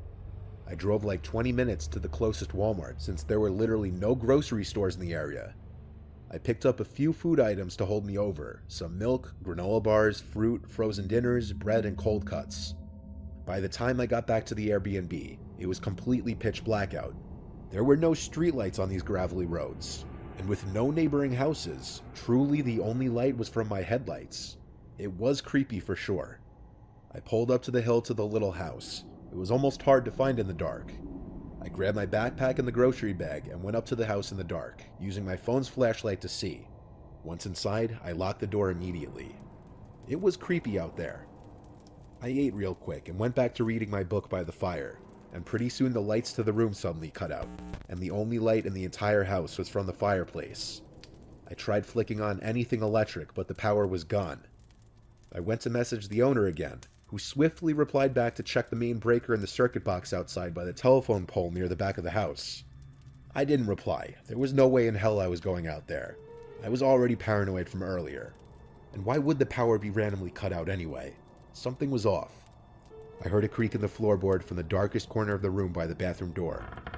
I looked over and saw this tall, looming figure in the doorway of the bathroom, lit up only by the fireplace. My worst fear had been realized. This was actually happening. A soft yet deep and disturbing voice told me to remain calm and give him everything I had. I was so scared I could barely speak. I said all I had was my laptop and some clothes. He told me to empty my wallet of all my money, which I did. As he stood in the doorway, I still couldn't see his face. He told me to go into the kitchen and stay there. Moments later, I heard the door to the house close. I looked into the living room. My laptop, backpack, and money was all gone. I called 911 quietly to report a robbery. 20 minutes later, an officer arrived. I described the two guys I'd seen walking down the street earlier that day, assuming it was them working together on this. Basically, all the officer could tell me was that they'd be on the lookout for anyone matching those descriptions. I messaged the owner to tell him what happened, and he was sympathetic at first, or so it seemed. He said I could go home the next day, but he didn't want to refund me for my horrible experience. A trip I thought would be a nice detox for a stressful point in my life only made it worse. Luckily, my laptop was only like $400, and I didn't pack any expensive clothing, but it was still the scariest experience of my life. There is a small part of me that believes the Airbnb host may have something to do with it, because I still have no idea how that guy got into the house.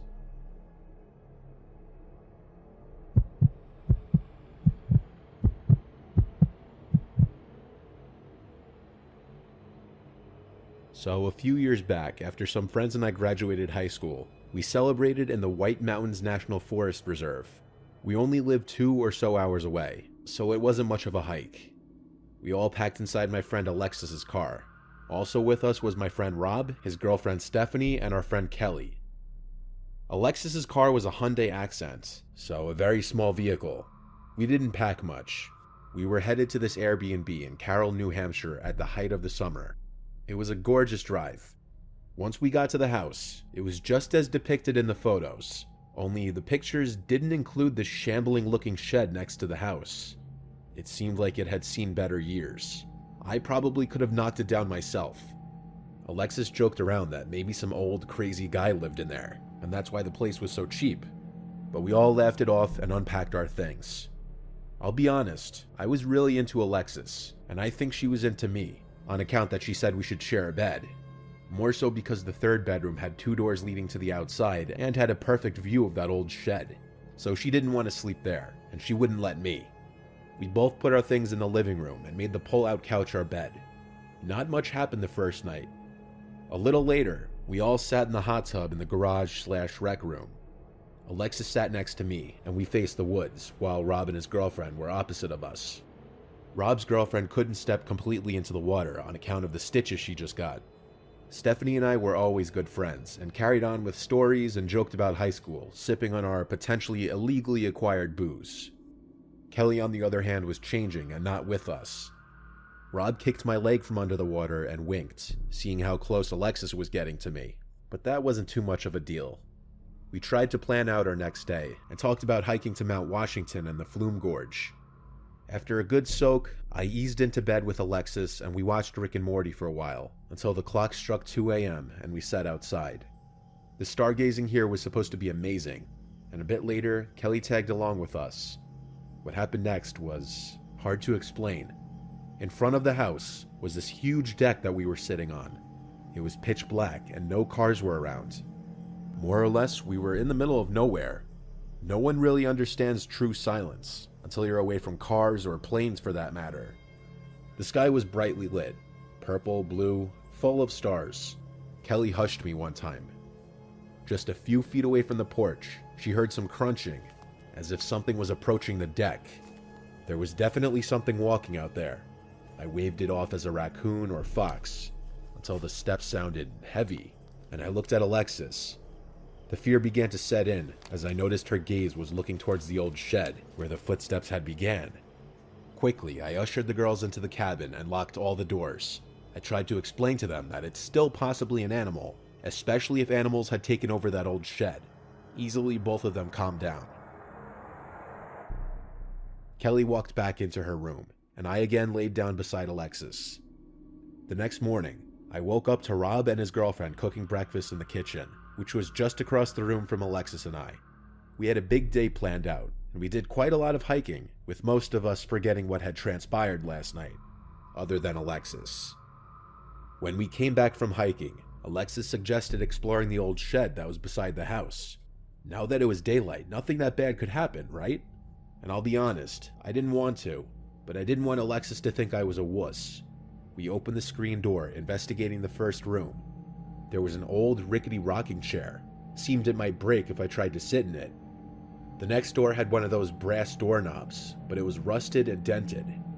I looked at Alexis before grabbing the door, and she groaned as she opened the door. There wasn't much to the room. The floor was dirt. There was dirt-caked windows and some trash on the floor.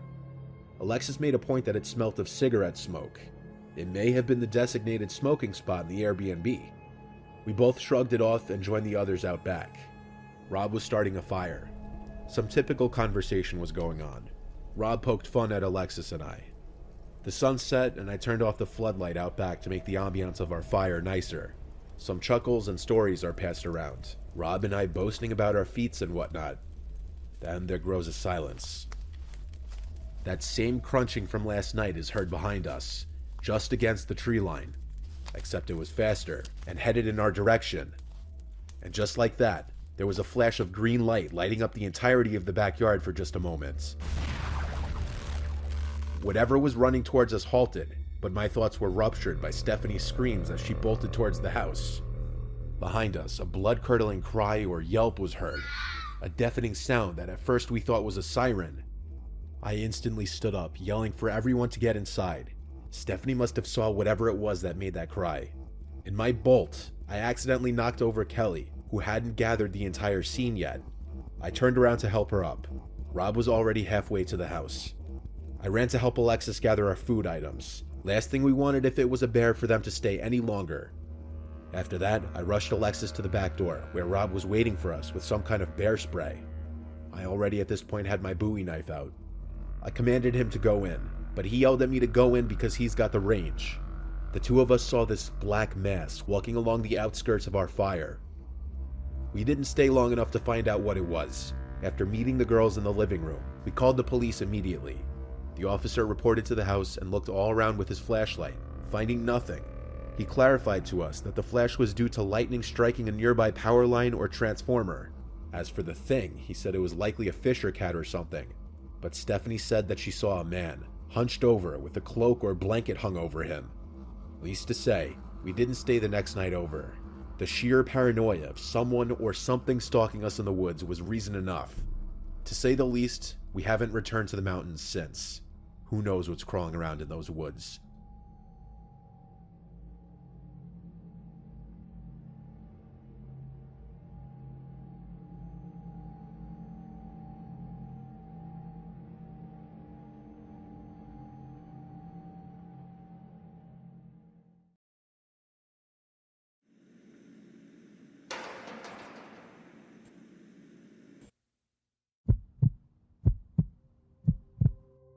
I'm a mother of 3, and so our grocery bills are quite high. My husband works at a tech company, and I currently stay at home raising the kids, who are 10, 7, and 3. I go food shopping at least twice a week, and I usually go to the King Cullen near our house, though I sometimes go to the nearby Target as well. Those are 2 of a very small list of grocery stores in our quiet town. To give as much context as possible, we're an Italian family and I'm currently 40 years old. This happened not even a year ago when I was 39. I was running behind on shopping one day, so I went much later than usual. The King Cullen by us closes at 10, and it was definitely past 9 o'clock already, so I hurried over to the store with my flyers and coupons. The kids were complaining about a lack of food in the house, so I had to get a quick grocery run in.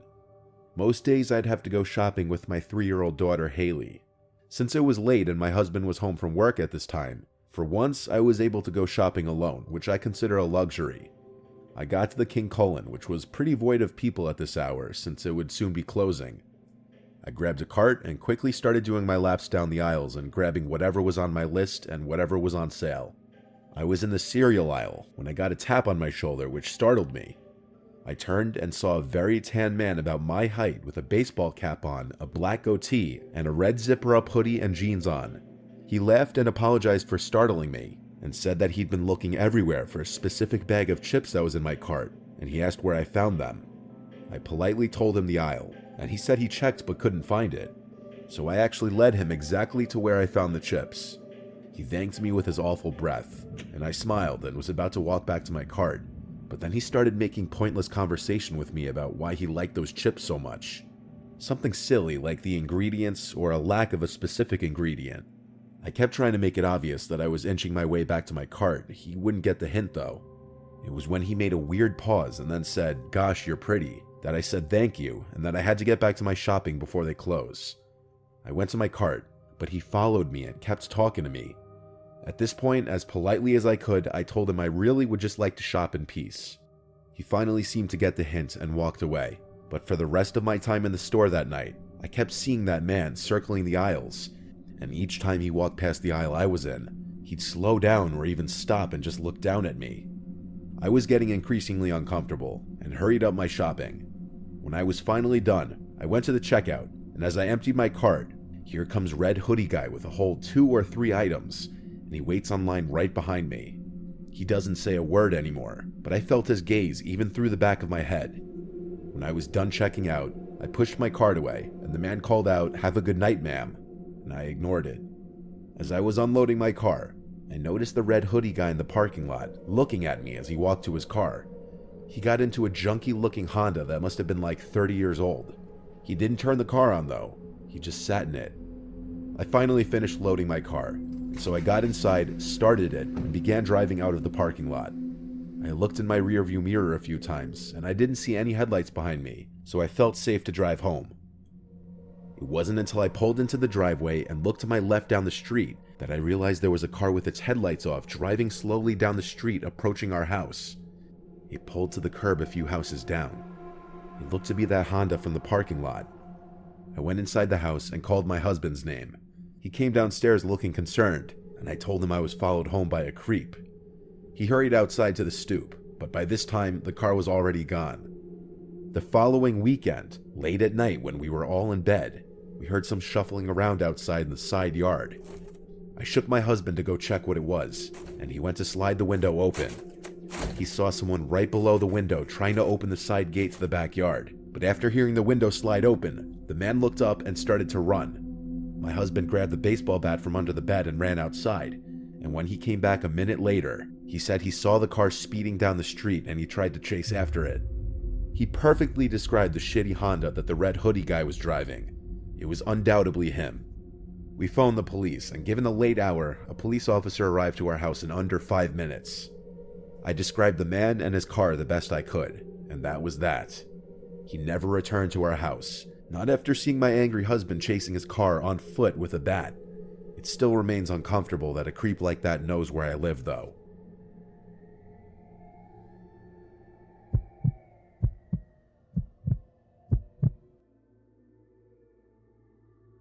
When I was in college, I worked at Wallbaum's. The one I worked at was a 24-hour one, so a couple unfortunate people would always be stuck working that awful shift. I thought since I was 20 and in college that my boss would never put me on an overnight shift. But unfortunately, I guess when she asked my school schedule and I told her I was off Mondays and Wednesdays, she saw me as a perfect sucker to stick on the overnight shift occasionally moving forward. One day I saw that I was scheduled for a Tuesday night from 12 a.m. to 8 a.m. I had to triple check the schedule to make sure that that was right. I felt sick seeing that, and when I asked my supervisor why I was put on the overnight shift, he told me if I'm over 18, I don't really have a choice. I considered quitting, but I needed the job and money, so I just sucked it up and decided I'd do it this one time and then tell my boss I can't do it ever again because I have to study for school. So I arrived at the store at 12 o'clock and relieved my coworker Amanda. Half the lights in the store were out at this hour to save on electricity. There were a surprising amount of customers in the store when I got there. I guess more people than I expected would do quick midnight shopping runs. Past 1 a.m. though, the place was completely dead. Maybe 3 customers in the entire hour. As it got later in the night, there were less and less customers. It was past 2 a.m. by this point. I was as bored as humanly possible, and there hadn't been a customer in over an hour. I wondered if there were any other employees in the building. There had to be, I figured. They couldn't have a lone 20-year-old running the whole place by himself. There was some bald guy who looked like he could be a manager that kept passing by the front registers every few minutes. He had a keyring attached to his khakis with like 10 keys on it, and he was holding a small backpack type bag in his hand. So I said, "Excuse me, are you the manager?" And he came over and asked if it was my first day on the job, to which I said it was my first night shift. He shook my hand without giving me his name, and asked me if I could go to the back warehouse of the store and organize the pallets. He said he'd watch the front.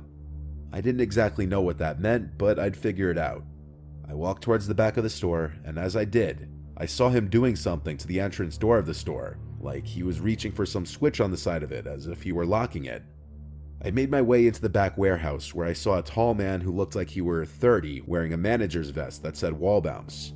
He saw my apron and introduced himself as Rob, the night manager. I said, "Oh, I thought the guy in the front was the night manager." And he looked puzzled and said, "Who?"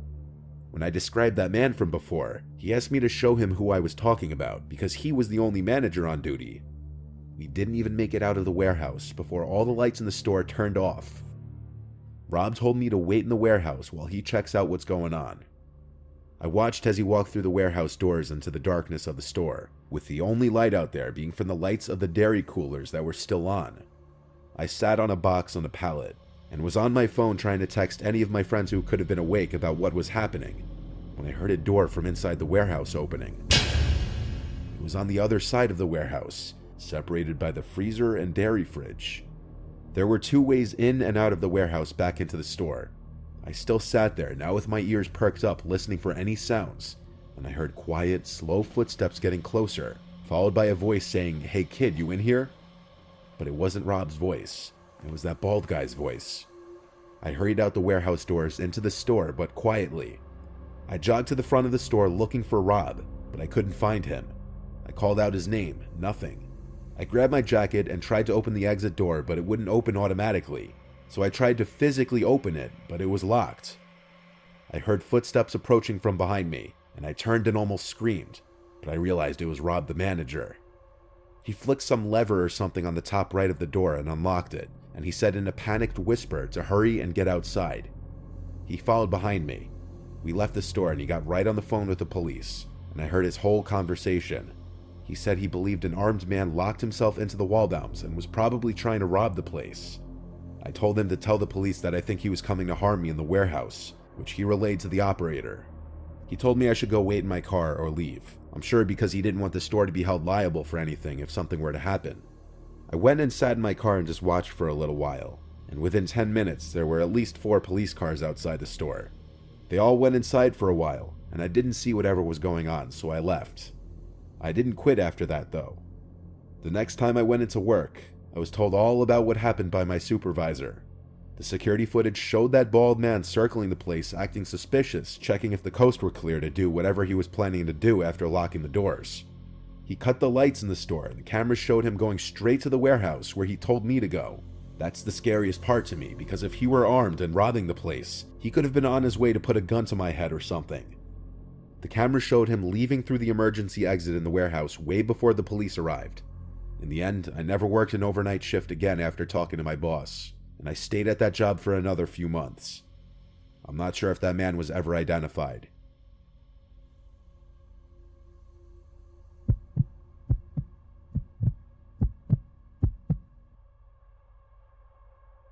I used to work as a night restock worker at a supermarket in a somewhat rural town. The store was called Great American. It was the biggest and best supermarket in the area. My shift would be as soon as the store would close at 10. I'd work from 10 p.m. to 3 a.m. the latest, restocking the shelves and organizing everything before the next operating day. I of course had the keys to the store for the after hours. It would be a team of 2, myself and one other, either Terry, Carter, or Alfonso. Tonight I was supposed to be working with Terry. I arrived to the store and let myself into the back where all the inventory yet to be stocked was.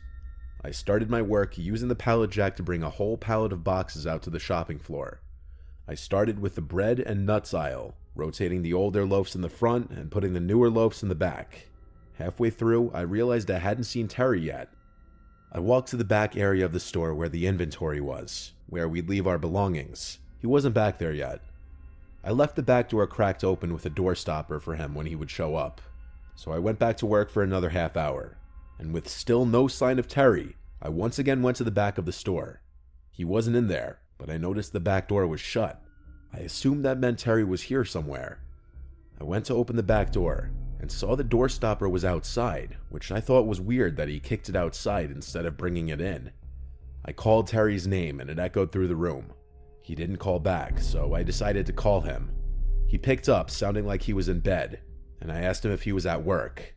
He said he wasn't coming in tonight because he was sick. Suddenly I got the chills. I told him someone kicked the door stopper off the door, and he said it could have just come undone itself. Nobody else was scheduled to work that night. I told him feel better, and we hung up. I wasn't sure if I was convinced that the door stopper came undone itself, because I kicked it under the door pretty tightly. I did a quick look around just to make sure no one was in the back of the store, and when I didn't see anyone, I went back to work, though I felt a slight sense of unease the whole time. I was stocking the remainder of the bread when I heard a loud sound echo from across the shopping floor. Okay, now someone had to be in here. I got off my knees and went to the middle aisle that intersected all the other aisles. I looked straight down the aisle and stood there for a hot second, and all the way on the opposite side of the store in the dairy aisle, a man dressed in black walked past the middle aisle, looking down in my direction. I felt my heart drop. It felt like that scene from the movie Signs where the alien walks past the birthday party. I had to think logically, that maybe this was someone else filling in for Terry's shift that our boss didn't tell me about.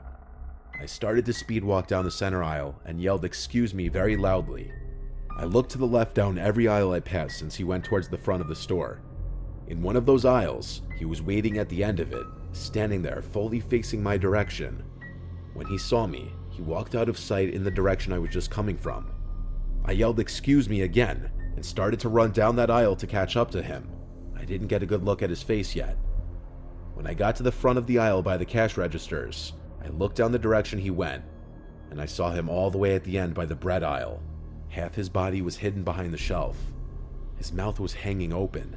and he started to wave me over, but he didn't say anything. His face was freaking me out. I attempted one more time to speak to him and said, "Who are you?" And he disappeared behind the shelf. I wasn't being paid enough for this. I went outside to sit in my car and call my boss. He picked up and I told him there was some random freak roaming around the store. He told me to get him out of there if I can, or call the police to get him out. I was not going to attempt to physically remove a crazy person from the store, so I called 911. I waited in my car until a police car showed up. I greeted the officer and asked him to follow me inside. We walked around the place looking for the man, and we saw him at one of the aisles again, creepily standing there again as if playing a game. When the police officer commanded him to come here, he actually listened. He was put in handcuffs, and he was the strangest man I'd ever seen. He kept smiling and looking at me non-stop, licking his lips. He had huge bags under his eyes. The only words he spoke were when answering the police officer, saying he was looking for a snack. I didn't like the way he was looking at me as the police officer was walking him back outside to his car. It was this menacing, threatening smile that I haven't forgotten to this day. I continued my work after that. Needless to say, I never left any of the doors open again.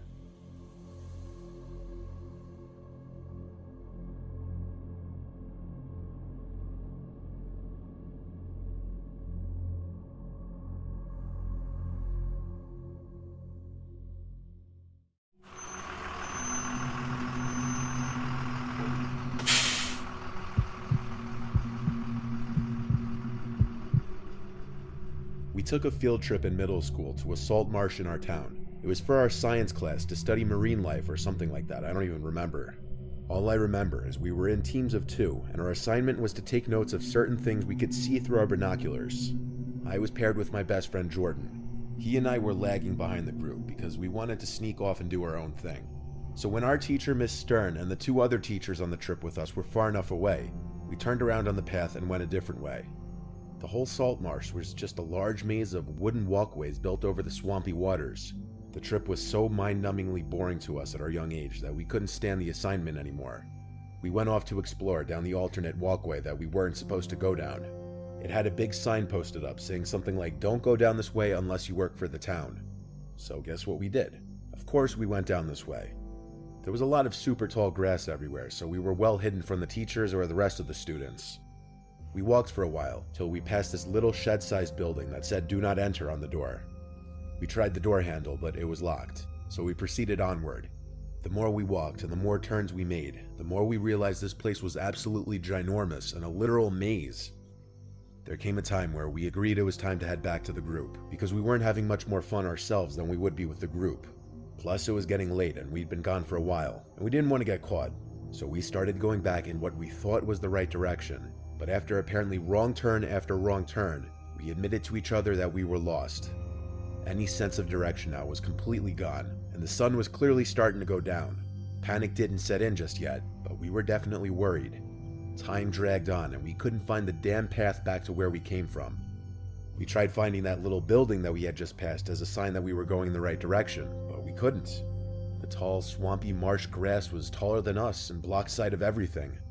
The sun was now setting, and there was no way our class and teachers were still here. This was before cell phones were a big thing, let alone among middle schoolers. We had no way of calling for help, but we refrained from screaming until the sun was practically all the way down and panic now started to set in. Suddenly it seemed we weren't alone. Jordan and I started to hear the splashing of water nearby, exactly the sound of someone walking through the probably knee-high water. We started to walk faster down the wooden pathway, and when we stopped again to listen, the splashing was still there, getting louder and closer. We didn't have flashlights, only the moon to light the way. We knew we weren't alone. Something or someone was in the tall grass, hiding, somehow watching us.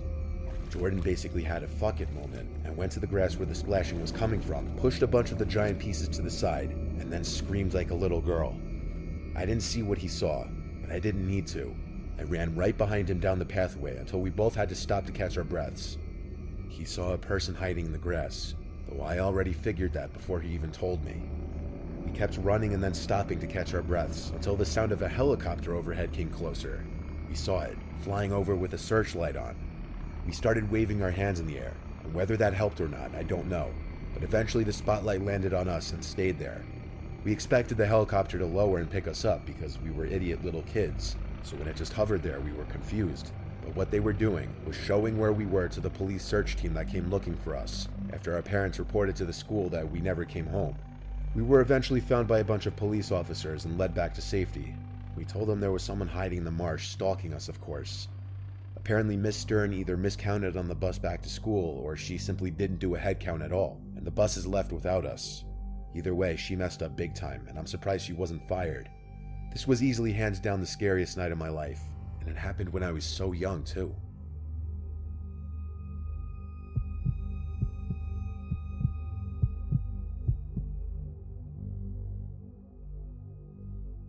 In senior year of high school, we took an end-of-year field trip to Boston for our U.S. history class.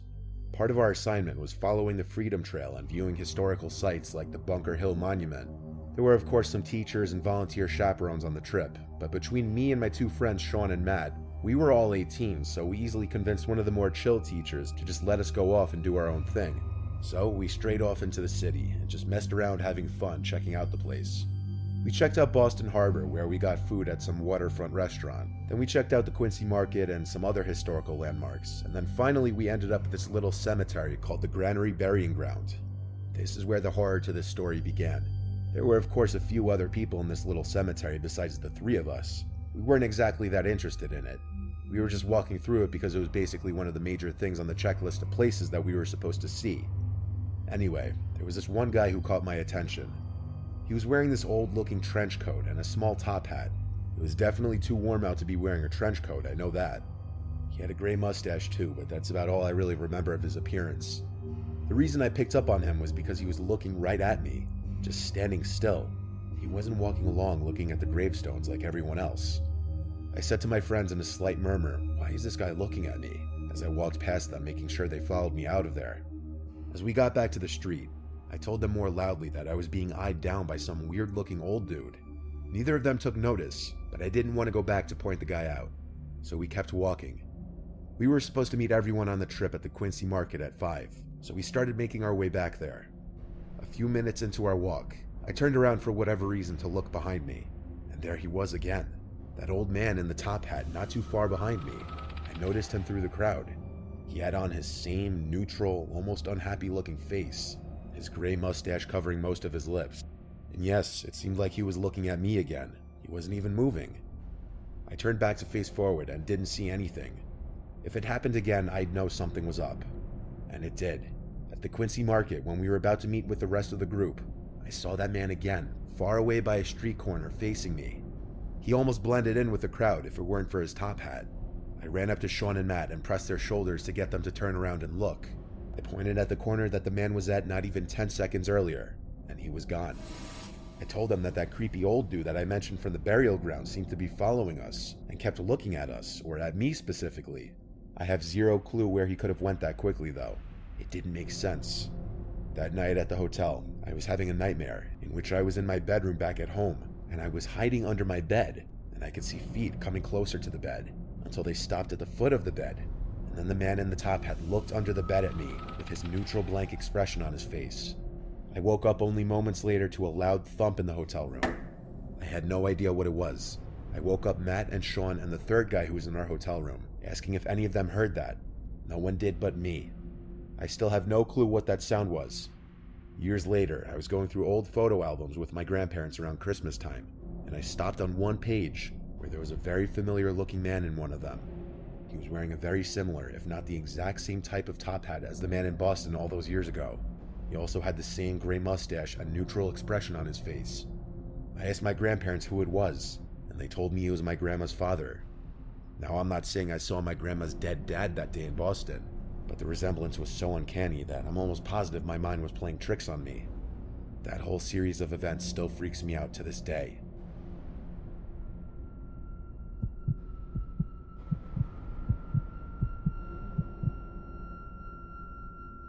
This takes place back in November of 2013. I was in the 9th grade, and I went on a field trip with my Boy Scout troop to Alcatraz Island. For those of you who don't know, Alcatraz Island is a famous prison in the middle of the San Francisco Bay. We had the opportunity to sleep on the island in the prison cells. A few of my friends from the troop and I had elected to go, seeing as this was a once-in-a-lifetime opportunity.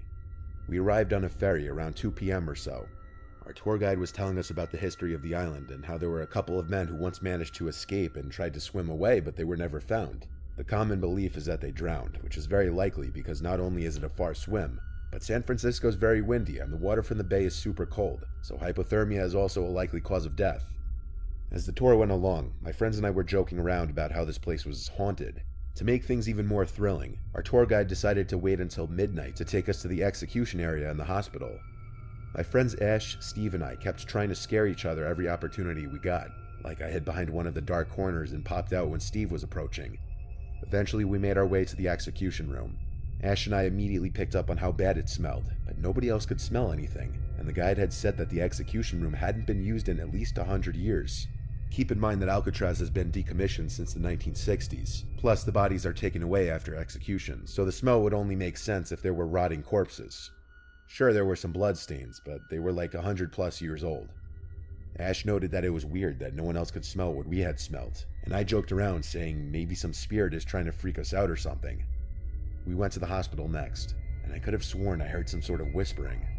Ash and I immediately looked at each other as we heard the sounds, and the lights started to flicker at the same time.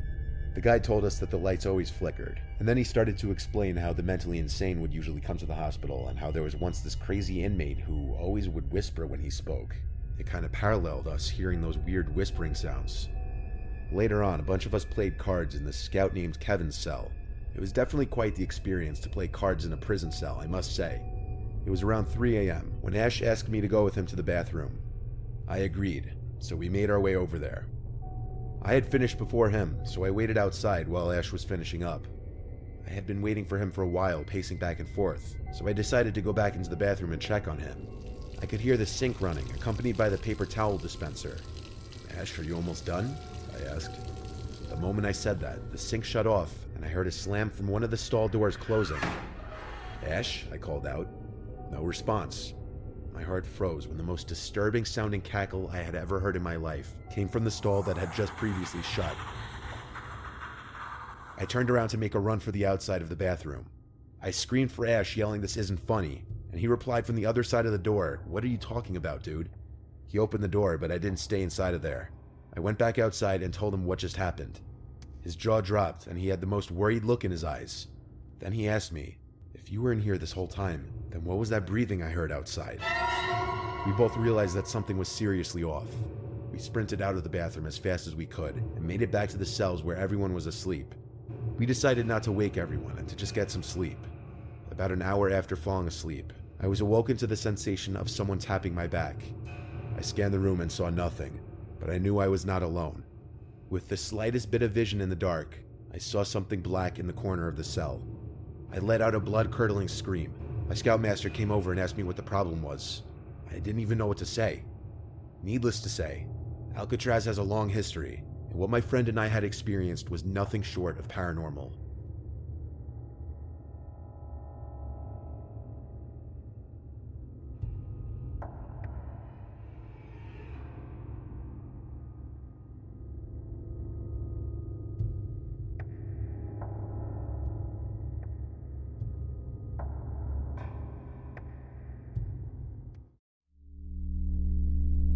July 15th, 1976, Chowchilla, California.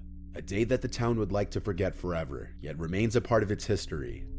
At around 4 p.m., school bus driver Ed Ray was driving 26 students of Dairyland Elementary School home from a summer class trip to the Chowchilla Fairground swimming pool.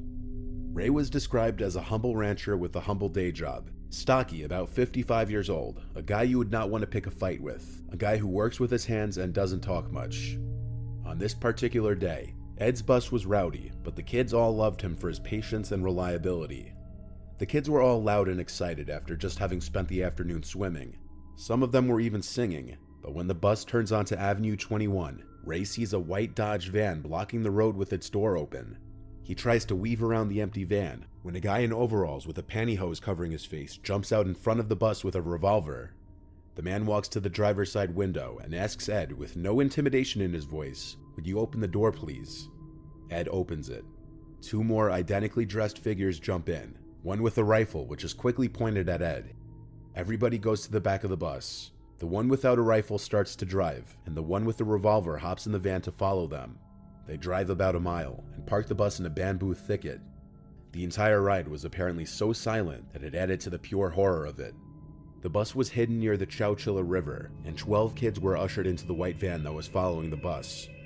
Ray and the other 14 kids got into the back of the second van that was waiting at the location, this one green.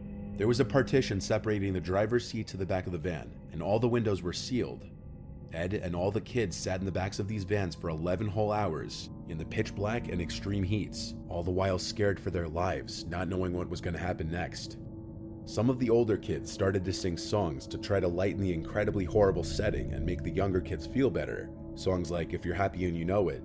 Meanwhile, back in town, it only took 15 minutes after the bus not showing up that parents began to wonder what was going on. That's how punctual Ed always was. Within the hour, the missing bus was being talked about on the local news stations. Parents helped police by tracing the route the bus usually took, and by that evening, they found the abandoned bus. Within hours, 30 FBI agents arrived on the scene, and an intense investigation was underway to find the kids and Ed. Late that night, the vans finally arrive at a rock quarry 100 miles away in Livermore, 3:30 in the morning, at which point Ed had been awake for 24 hours. The back doors of the van swing open and 2 guys are waiting. Ed is the first one out. He's handed a flashlight and then told to strip and then go down a hole with a ladder in it. Above ground, roll call is being taken for the children, and their names are written as they're made to leave the bus one by one. Then they're stripped and sent to join Ed down the ladder into what was referred to as the hole, which turned out to be an old moving van, which had been placed in a large dugout hole 12 feet underground. Ed immediately worried that the ceiling would cave in or that they'd suffocate. However, there were 2 air shafts, hoses that ran above ground to a tree. There were also some mattresses on the ground and a pathetic amount of necessities: Wonder Bread, peanut butter, potato chips, water jugs, and some holes carved for toilets. After all the kids were inside, one of the captors said, "We'll be back for you." Then a steel plate slid over the entrance and was weighted down by something. They of course begged to be let out, and many of the younger children screamed. Then they heard repeated thumps on top of the van. They couldn't see it, but their captors were shoveling dirt on top of the van, burying them alive. Panic ensued in the trailer when it was realized what was happening. Ed tried his best to keep everybody calm. Ed and Michael Marshall, the oldest kid in the group, who was 14, started to push at the lid to try and open it, but it was pointless. So by now, Ed instructed everyone to eat and get some rest. 12 hours later, the food was all already consumed, and the ventilation system that was keeping the van cool stopped working, and the hot July air started to fill the tight space. On top of that, the roof of the van started to cave in, and Ed knew time was very limited. The survivors, now adults, recount that around this time, as the walls and ceiling of the van were caving in and there was no food left, that they were starting to realize they wouldn't likely make it out of this alive. Ed and Michael started to pile up the mattresses in the trailer to get to the roof, which had been covered with a heavy sheet of metal and weighted down with 2 100-pound industrial batteries. After hours of effort, Ray and Michael wedged the lid open with a piece of wood and moved the batteries. They then dug away the remainder of the debris blocking the entrance. 16 hours after they had entered the van, the group emerged and walked to the quarry's guard shack, where a security guard called the police. Ed and the children were brought to a nearby jail, where they were fed and interviewed by police. So the captors were 3 men: Frederick Newall Woods, James Schoenfeld, and his brother Richard. Frederick's family owned the quarry that the van was buried at. The 3 men were finding themselves in financial struggles, so they planned to hijack the bus and demand a $5 million ransom to release the group. The men would flee when they saw the group escaped though, but they were found after a 2-week manhunt. They were found guilty and sentenced to life with the possibility of parole. Richard Schoenfeld was released in 2012, and James Schoenfeld was paroled on August 7, 2015. Frederick Woods was denied parole 15 times because he owned the quarry. However, in March of this year, he was granted parole as well. Rightfully so, people of Chowchilla and people around the world were sickened at the fact that the 3 men who committed this kind of monstrous act could ever roam the streets again. If Michael and Ed hadn't stepped up and dug the group out of that van, they likely would not have survived. Ed Ray died at 91 in May 17th of 2012, but he is still to this day remembered as a hero. What you just heard may perhaps be the most well-known near tragedy to happen to a school bus full of children. However, it's a big world, and there are unfortunately many other horrific events that don't end up on the news. Then 14-year-old Donald, who wished to have his last name left out, was a student at a high school in Virginia and a member of the school's band. The bus driver's name was Robert, but everyone called him Bob. Like Ed Ray, he also seemed to enjoy his job and enjoyed the company of the students he drove, albeit these students were a little older. On October 20th of 1995, Bob was driving a class of band students to and from their field trip. Donald was in this bus. The festival they went to ended late at night, around 10, and the drive back to the school where the students would be dropped off was a 45-minute drive away. The bus was on Route 58, a highway that runs through Virginia. Given the rural setting, there were basically no other cars on the road, but even when one car was relatively close to the back of the bus, it wasn't any cause for alarm at first. But when the car would start to tailgate the bus, instead of simply going around it, especially when the bus and the car were the only vehicles in sight, the students near the back of the bus started to realize and discuss amongst themselves how strange it was.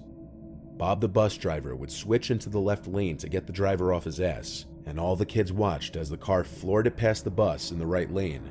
Some kids shouting things out the windows, to which the chaperone on the bus told the kids to knock it off. Donald recalls thinking the car was gone and it was just some aggressive late-night driver, when suddenly the bus slammed on the brakes so hard that everybody was slightly lifted from their seats, and there was an ear-piercing shriek from the brakes. The bus came to a halt on the middle of the highway, and Bob told everyone to remain calm. The bus went into reverse for a few moments, then back in drive to another halt. Bob shouted at everybody on board the bus to keep quiet and don't panic. And hearing those words made Donald, along with his friends he was sitting with, and every other student on the bus whisper amongst themselves nervously. There was shouting from outside the bus from multiple men's voices. Then the bus doors opened, and two men wearing black pullover masks armed with handguns came on board, yelling at everyone on the bus to shut up in response to a few students near the front screaming. One of the men with the guns announced to the entire bus to empty their wallets of all cash and take any jewelry off and to give it to them. They went row to row with their guns pointed at the kids, as each student took out their wallets and placed whatever small amounts of money broke high school students could be carrying in their wallets into the plastic bag the guy was holding, and the girls would take off their jewelry. Some students would scream as the gun was pointed in their faces, which would be a natural reaction for some. Donald described the moment he had a gun pointed at his head at 14 as emotionally traumatizing, that he felt his entire existence would end if he moved or looked at the guy the wrong way. The men didn't even make it to the back of the bus before they decided to leave in a hurry, most likely panicked that other cars would pass by and stop. The car floored it away down Route 58 with its lights off. Its license plates had been covered, indicating it was a planned attack, if the guns and masks weren't already indication enough. Everyone on board made it home okay, just most of the students, as well as Bob and the chaperone, had been robbed. Unfortunately, bus robberies are a common thing though, and while most probably aren't caught on video, what you're about to see was. A school bus traveling along the N4 in Whitbank one Friday night this past February was attacked by armed robbers. The teachers did not know it at the time, but the robbers had laid out rocks on the highway, intending to cause damage to vehicles so that the drivers would stop and the robbers could steal from them at gunpoint. The bus was carrying 4 teachers and the driver. There were no pupils in the vehicle. They were traveling back to the school after an athletics meeting when they hit the rocks and ruptured a tire. There were 3 robbers. 2 were armed with guns and 1 with a knife.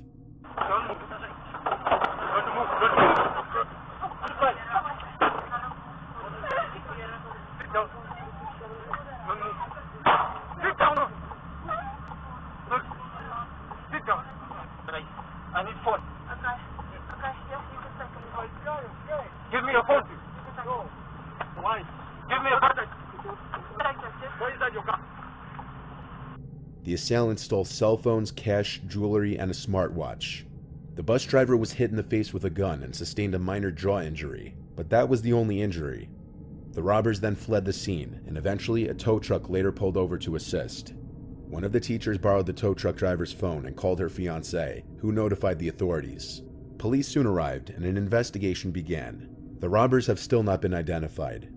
Since buses can carry a lot of people, depending on the intent of the people looking to target them, they may see extra dollar signs just based on the amount of people on board alone. Even though you don't often hear about these things happening on the news, they do happen. In such situations where people are armed with guns, it's always best to just comply with their orders.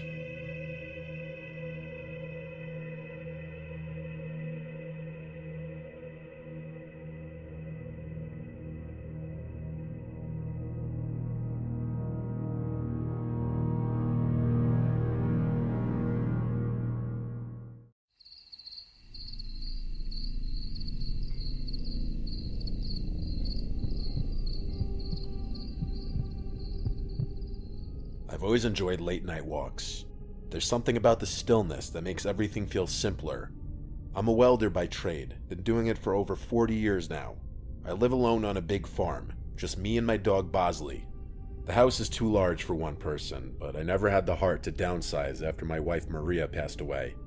My kids moved out years ago, and ever since cancer took her, it's just been me and Bosley.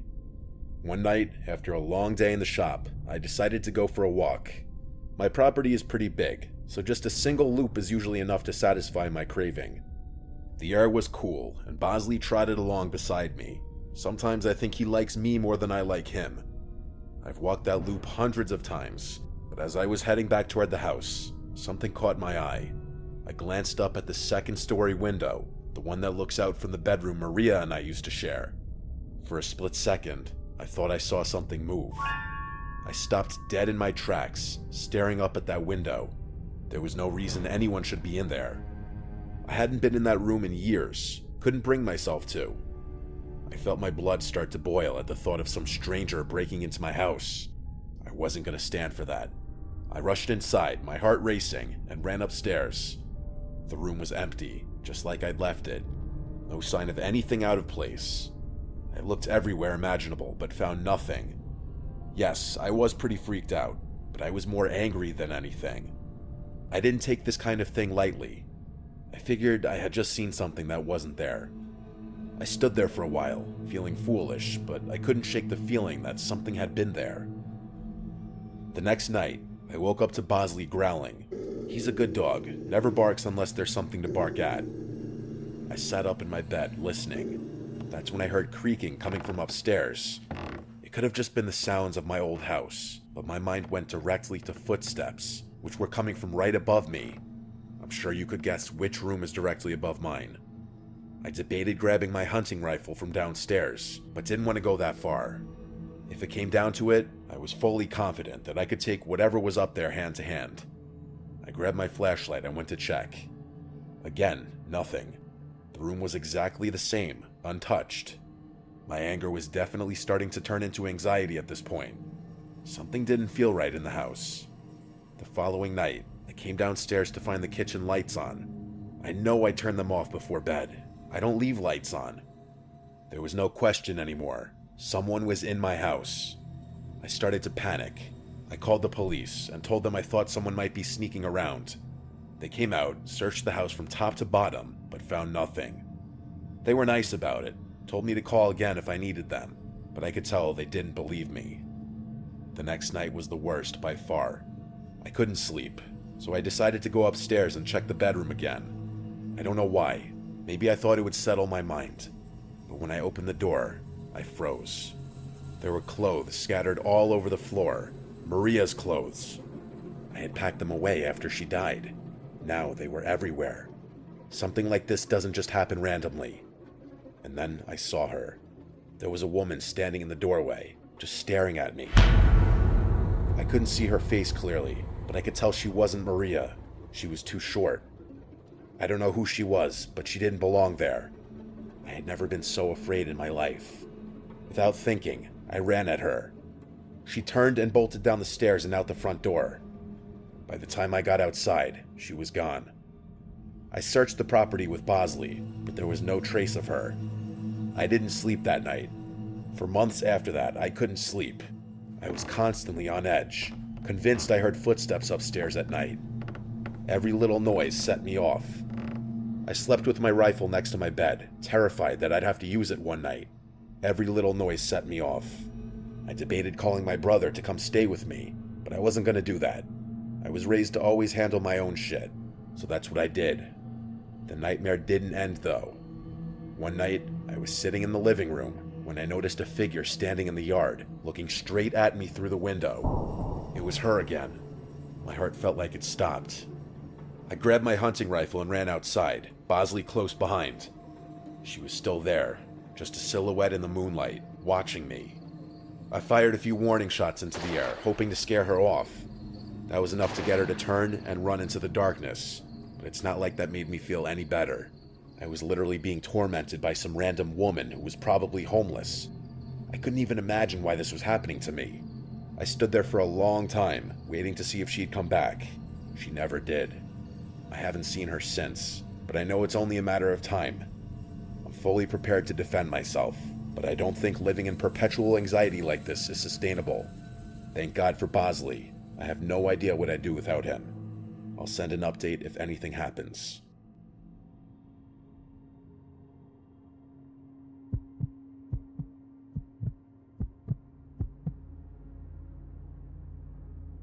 I work for a catering service, which means I'm on the road a lot, usually late at night. I spend most of my time lugging stuff from place to place in this massive truck the company makes me drive. It's not the worst job in the world, but the hours suck, and it's not at all what I thought I'd be doing with my life. By the time I get home, I'm either so wired from caffeine that I can't sleep, or I pass out the second I hit the bed and stay that way for 12 hours. I was driving back home one night at like 2 a.m. It was nice to be driving my own car again. As I was approaching my house, I realized I had probably had one too many Red Bulls and there was no way I'd be able to sleep. On top of that, I hadn't eaten in hours and I was starving. There's a McDonald's right off the highway about 10 minutes from my house. It's usually my first choice when it comes to late night snacks since it's just so convenient. I'm not even one to gorge myself on fast food. I just occasionally get this weird craving that only a handful of fries can satisfy. It's obviously 24/7, and I figured some comfort food would be the perfect thing to help me wind down. I don't remember exactly what time it was, but it was definitely after 2 by the time I pulled into the drive-thru. There were a few cars ahead of me, which I was actually kind of surprised by. It's not like this McDonald's was a busy spot at 2 a.m. on a Tuesday. As I was sitting there impatiently, I found myself staring off into space, wondering what was taking so long. That's when I noticed something strange. There was an old, beat-up Volkswagen with its windows tinted backed into a spot in the very corner of the lot. The McDonald's itself was only accepting drive-thru orders at this hour, so it did make sense why there'd be a car in the lot. There were reserved spots on the other side for employees, so it couldn't have been one of them. I figured it was maybe just someone eating in their car, which it probably was. I myself did that from time to time, so I guess I couldn't judge. It was just an odd sight, to be completely honest. I got my food and started driving away. I didn't want to go home just yet, but I also didn't want to just sit there idling my car. I began racking my brain, trying to think of a good place to scarf down the food. I live in a pretty lush area, so there's honestly a lot of options, but I didn't want to beat around the bush too much considering how late it was. There's a massive nature preserve literally down the street from my house. It's situated on a mountain and is essentially just an enormous forest.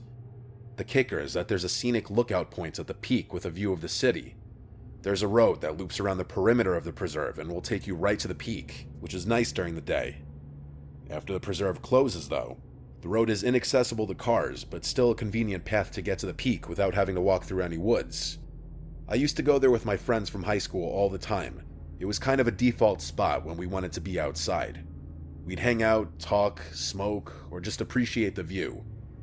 I actually hadn't been there in a while because I was just so busy working all the time, so I figured going there would deliver a much-needed nostalgia rush. When I got to the preserve parking area, it was completely empty.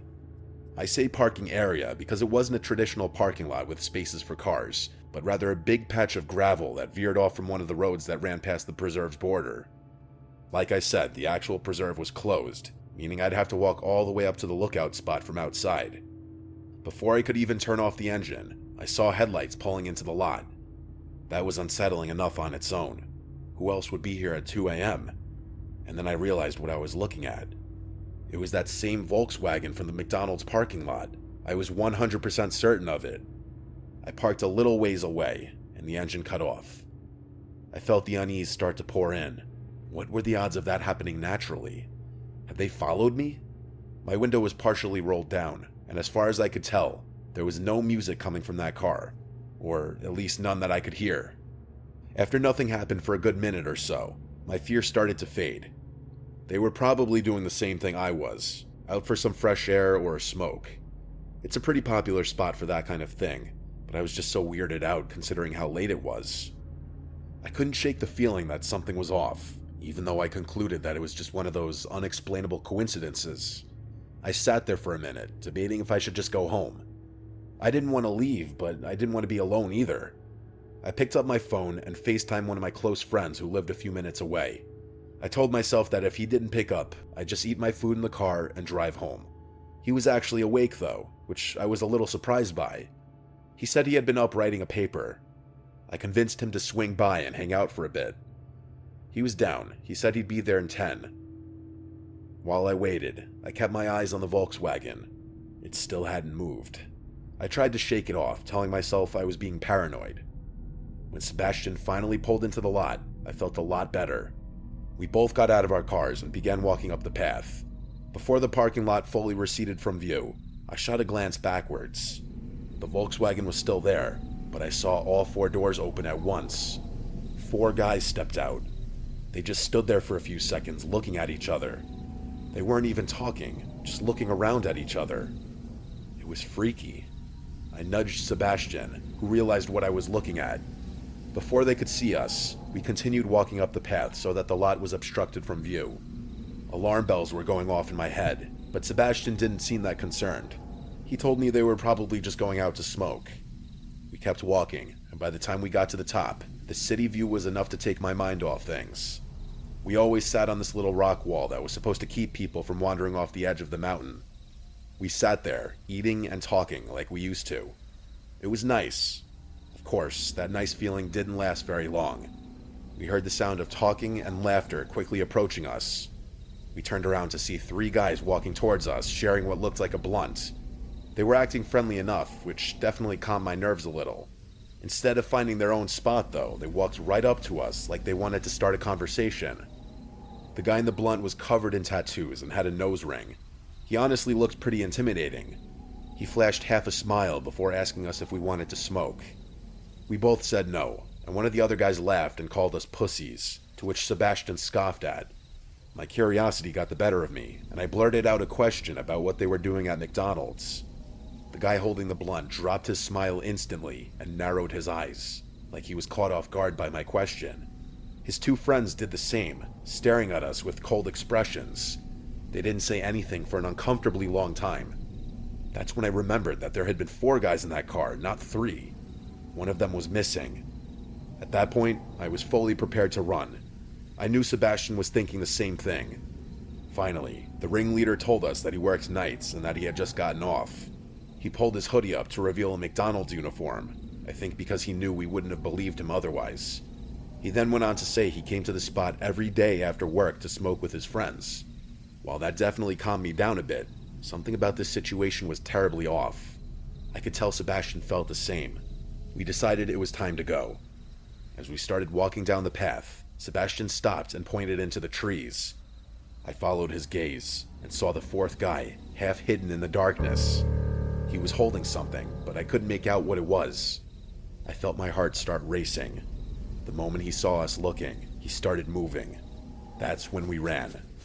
We bolted down the path, glancing back to see him chasing us with the 3 other guys close behind. My heart was pounding so hard I thought it would burst. I could hear their footsteps getting closer, but I didn't look back again. We finally made it to the parking lot, jumped into our cars, and floored it out of there. As I was speeding away, I could see those guys rushing to get in their car. I didn't feel comfortable driving home out of fear that I'd be leading them right to my house. I called Sebastian and told him we should meet back up on his street. We had a decent head start on them, and I don't think we were followed, but I wasn't taking any chances. When Sebastian and I met back up, we were still in shock about what the hell just happened. I don't know if they were trying to rob us or worse. I didn't know what to think. Sebastian showed me his phone and said he had snuck a picture of them while they weren't looking. He sent it to me, but I wasn't sure what to even do with it. I had off the next day, so I convinced Sebastian to come with me back to the McDonald's so we could at least report the employee. The next day, we approached a guy on the younger side in hopes that he'd listen to us. We showed him the picture and told him what happened, and his eyes widened. He told us something literally out of a horror movie.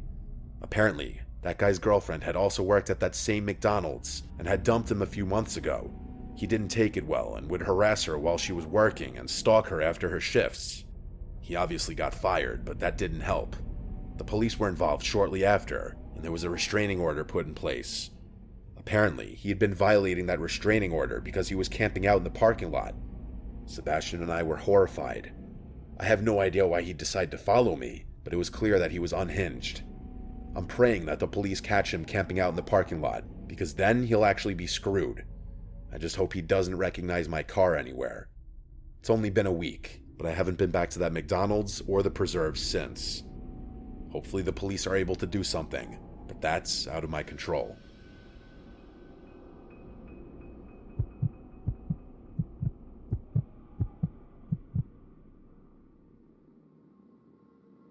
Forgive me if I don't remember every detail of the story. It happened a while ago. I grew up in Ardmore, Pennsylvania. Not much goes on around here, so finding things to do can be a challenge. In high school, a few friends and I would sneak into and explore old, abandoned buildings. That's the sort of thing we did at that age. I didn't realize how popular that kind of stuff is until many years later. Apparently, lots of people like to explore abandoned buildings. Anyway, there was this abandoned church that we'd been to a couple of times before. It was in Narberth. I actually remember the exact address, 198 Elmwood Avenue. The place was creepy, but it was kind of our go-to spot for late-night thrills. One fall evening, a few of us decided to hit the church and drink a little inside. It was a chilly night, and the air had that crisp bite to it. There were 6 of us, me, Luna, Gina, Johnny, Max, and Allie. The church sat behind an 8-foot chain-link fence, which we had to climb to get in. The doors were all boarded up, so we always went through a window on the side. Once you were inside, the first thing you noticed was the floor, or lack of one. The entire first floor was just dirt. It looked like someone had ripped out the floorboards years ago, leaving only a hole in the center where a set of concrete stairs led down to the basement. That's where we always ended up, down in the basement. The basement had 3 rooms, but only one had a door. The other 2 just had door frames. The first room we went into was the largest. There wasn't much in it, just some old furniture, broken chairs, a busted couch. I remember having to shush Johnny like 12 times because he was a lightweight, and the tiny bit of alcohol he had was making him really loud and antsy. Being in such a big group was always a plus though, and I felt much safer knowing we had numbers. We messed around for a while, drinking and laughing like we usually did. We might have had a speaker playing music, but I don't fully remember. Out of nowhere, a door slammed. I literally jumped. That's how loud it was. We froze, staring at each other with concerned expressions. At first, I thought one of us had closed the door by accident, but no one was near it. Almost immediately, Luna, Gina, and Johnny made a break for it, sprinting up the stairs, leaving me, Max, and Allie behind. We were the fearless ones, and none of us wanted to leave just yet. My heart was definitely pounding, I fully admit that, but I wasn't going to let the wind freak me out. I could tell Max and Allie were thinking the same thing. I don't know if it was curiosity or stupidity, but we decided to investigate. After standing in silence for a few minutes, the 3 of us crept over to open the door that had slammed shut. Behind it was a small room, and the first thing I saw was a dresser. The mirror on top of it was cracked, and there were red stains smeared across the surface. At first, I thought it was old paint or something, but when I got closer, I realized something terrifying. It wasn't completely dry. The stains still had that sticky sheen to them, like whatever it was hadn't been there for long. I felt the hairs on my neck stand up, and I was having second thoughts about not leaving sooner. Someone, or dare I say something, had recently been in this room. Then I saw the picture. There was an old photo on top of the dresser. A black and white shot of a woman in a wedding dress. She was smiling, but there was something off about it. The whole thing gave me a bad feeling. I backed away, but just as I turned, we heard another noise. This time, it wasn't the door. It was coming from one of the other rooms. It was coming from the room we had just been in. That's when Max and Allie both decided they'd had enough. I wasn't going to argue with them. We grabbed our stuff and ran out of there as fast as we could. When we climbed back over the fence and hit the pavement, none of us said a word. After jumping the fence, I turned around, and I could swear I saw the silhouette of a person standing in the open window. I still pray that by some minuscule chance my mind was just playing tricks on me, but I'll never know for sure. My friends and I never went back there together for as long as we remained friends. I've actually been back to that church myself, although it wasn't a church anymore. By the time I got around to checking it out again, it was completely demolished. I still have no idea what we saw that night. I'm just glad my friends were there to witness it with me. Had I been alone, I might doubt this whole thing even happened. If anyone wants to do some digging, go ahead. I was never able to find out anything online, but I wouldn't be surprised if that church has a history I don't know about.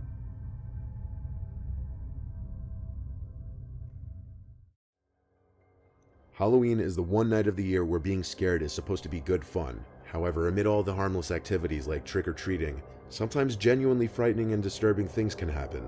This includes some horrific murders and unexplained disappearances, which are far more terrifying than any haunted houses or corn mazes. These are 8 unsolved mysteries and disappearances that happened on Halloween. In 2015, 24-year-old Michael Miller and his friends were hosting a Halloween party in the house that they rented together on Halloween night. Michael says they invited around 40 people and told their friends to bring friends, and the crowd that came was actually around 40 people. At Halloween parties, typically people's costumes don't cover their faces unless part of the costume involves a mask or a face covering. But even when a costume will include a mask, usually at least at some point at a party it would be expected for the wearer to take it off just to let their face breathe for a little bit. That's why Michael and his housemates were suspicious when there was one guy in basically regular clothes, but who was wearing a gruesome looking Halloween mask referred to as an Elephant Man mask. He was sitting in a chair just seemingly doing nothing, making some of the guests confused and uncomfortable. Nobody knew who it was, so Michael eventually went up to the guy and asked who it was, to which the man replied Billy in a deep voice. Michael said he didn't know any Billy, and asked him to remove his mask for a second. The man refused, so Michael asked the man to leave, and he did. At this same party, 2 girls fell unconscious, likely to being slipped Rufalin, and that man was suspected to be the culprit. Even more, that same Saturday night, 2 neighboring houses were broken into and robbed. That masked man was never identified, and while it's not 100% certain that he was responsible for slipping something in anybody's drinks or for the nearby break-ins, it would be a fairly safe assumption. Cindy Sung was a 21-year-old South Korean student attending Penn State University. In 2001, she dressed up in a bunny costume and attended a Halloween party at a nightclub near the college. She stayed at the club until around 2 a.m., then left for her friend's apartment where she spent the next few hours hanging out with her friends. She was then dropped off at her apartment at 4 a.m., and this was the last anybody ever saw of her. After Cindy was reported missing, a search of her apartment yielded no signs of a struggle or foul play. Police knew she had made it inside because her fake eyelashes and the backpack that she'd worn to the party were found inside the apartment, as well as her cell phone. The only things missing were her purse and wallet, suggesting that she'd possibly went out again. Her credit card showed no activity after her disappearance, and neither the authorities nor her family believed that she vanished willingly. However, after her disappearance, a witness reported seeing a man resembling Cindy in the Chinatown district of Philadelphia. She was inside a vehicle with an unidentified male and appeared to be crying for help. In 2003, a man named Hugo Marcus Selinsky was arrested after the remains of 5 people were found buried in his backyard. Selinsky told police that he and another man, Michael Kurkowski Jr., abducted Cindy off the street and kept her imprisoned in his walk-in safe until she perished, and then buried her on the property. However, none of the remains discovered could be identified as Cindy, and the only person who could confirm this was Kurkowski, but his body was one of the many buried on Selinsky's land. The case remains open to this day, and no evidence exists to link Selinsky. On Halloween night in 2002, 21-year-old University of Minnesota student Chris Jenkins and some of his friends visited a keg party before going to a place called the Lone Tree Bar and Grill. The bar was in downtown Minneapolis, where Chris was attending school. The group arrived around 10:30 p.m., but around an hour and a half later, Chris was removed from the bar by security for reportedly being too drunk, and he was banned from returning. Chris was left out in the cold. It was as low as 20 degrees Fahrenheit that night, and he was only wearing his costume, which consisted of Native American attire, and he was without his wallet, cell phone, or keys. From this point, he vanished without a trace. The area around the bar he was kicked out from was not considered safe, with a very high crime rate, and it was definitely not an ideal place to be roaming around at night alone and intoxicated. When no word was heard from Chris, his family hired a private investigator who was later told by witnesses that on that same night that Chris went missing, a large group of men attacked a lone person, presumed to be some kind of gang initiation, just across the street from the bar where Chris was last seen. If that wasn't enough concerning news for the family, 2 scent tracking dogs on separate days picked up Chris's trail on the sidewalk where the attack was alleged to have taken place and followed it to the same spot inside the parking garage next door, where a few drops of blood and a single red feather were found. A feather that clearly belonged to the costume Chris was wearing. Strangely, that's where the trail ended. Chris wasn't found until 4 months later, when his body was found floating in the Mississippi River, a victim of what was originally believed to be either a suicide or an accidental drowning. But further investigation caused the medical examiner to change the official cause of death from accidental drowning to homicide. This one was sent to me back in 2015. In 2007, a 12-year-old boy named Bradley was trick-or-treating with a group of friends in Colorado. The boys who were with Bradley early on in the night said that they were just going along with their trick-or-treating when one of the boys picked up on the fact that Bradley was missing. They retraced their steps in an attempt to find him and disturbingly found his cowboy hat sitting by the curb. Bradley was dressed in a homemade cowboy costume that day. A little ways up the road, Bradley's bag of candy was found as well, spilled out onto the street, almost leaving a trail. That was the last of Bradley's possessions that were found by the boys that night. It's unknown how Bradley disappeared without anyone noticing, but the most likely explanation would have to be that Bradley at some point wandered off on his own, leaving him vulnerable to predators on their favorite night of the year. But the only thing that may take away some credibility of that possibility would be the fact that a week later, Bradley's mother found his glasses in the backyard. The strange part was that Bradley's friends all said he was wearing glasses the last time they saw him, indicating he may have went back home in between the period that he went missing. No information was followed up with since. David Stone was a successful stock market analyst, making good money and a stable career, described by friends and family as a bright, sharp young man. However, a few days before Halloween of 1988, he left his home during a Halloween party when a heated argument with a party guest turned violent. This was strange because anyone close to him would say he's the least violent person they knew. A few people reported seeing David sitting next to his car on a highway, until he apparently set off on foot into the desert. He was spotted by witnesses several times that day, including a farmer who found him wandering around on his property severely underdressed for the cold weather. He was apparently muttering something about being in search of the beast before vanishing for good. He was last seen on Halloween Day. His car was found on November 5th off the same highway. Search teams headed north from the location of the car and found 2 pyramids made out of rocks and surrounded by a triangle, with David's Rolex lying next to one of them. 3 miles further north, they found a Fibonacci sequence, which is a number pattern used in stock analysis, etched into the soil. Bloodhounds were able to track David's scent along the highway 13 miles north from where his car was abandoned, but the trail went cold. His family found a riddle-like note inside his vehicle that read, "They think the word is in the safe. 6 knives in Rob's room. Use buy your tea and use take your chances, Halloween." Use buy your teas and take your chances is a play on an old saying about stocks and gambling, and in the New Age movement, having 6 knives in your house would mean a regretful yet necessary rite of passage. 2 hikers found David Stone's remains in the desert in 1992, 4 years after he went missing. Despite having no idea what caused his erratic behavior or how and why he died, there was no sign of any foul play. In 1981, a Manhattan couple named Ronald Sisman and Elizabeth Platzman were murdered in their Greenwich Village apartment in the late hours of the night. The 2 were brutally beaten before being shot in the head, and the apartment was completely ransacked. Sisman, the boyfriend, was allegedly involved in drugs, so it was initially thought that that may have been a possible motive for the killings. However, the case took a bizarre turn when a prison informant claimed that one of his fellow inmates had somehow predicted the crimes weeks before it actually happened. That inmate was the son of Sam killer David Berkowitz, an American serial killer who pleaded guilty to 8 shootings that began in New York in 1976. There's even speculation that Berkowitz was involved with a satanic cult and didn't commit all those murders on his own. According to the informant, Berkowitz told him that his alleged cult was planning to break into an apartment in Greenwich Village on Halloween night and perform a ritual murder by shooting a couple in the head before ransacking the place to remove incriminating evidence. This description matched exactly what went down in their apartment. When questioned, Berkowitz claimed that Ronald Sisman possessed snuff footage of one of the Son of Sam shootings and was planning to hand it over to the authorities to avoid some drug charges.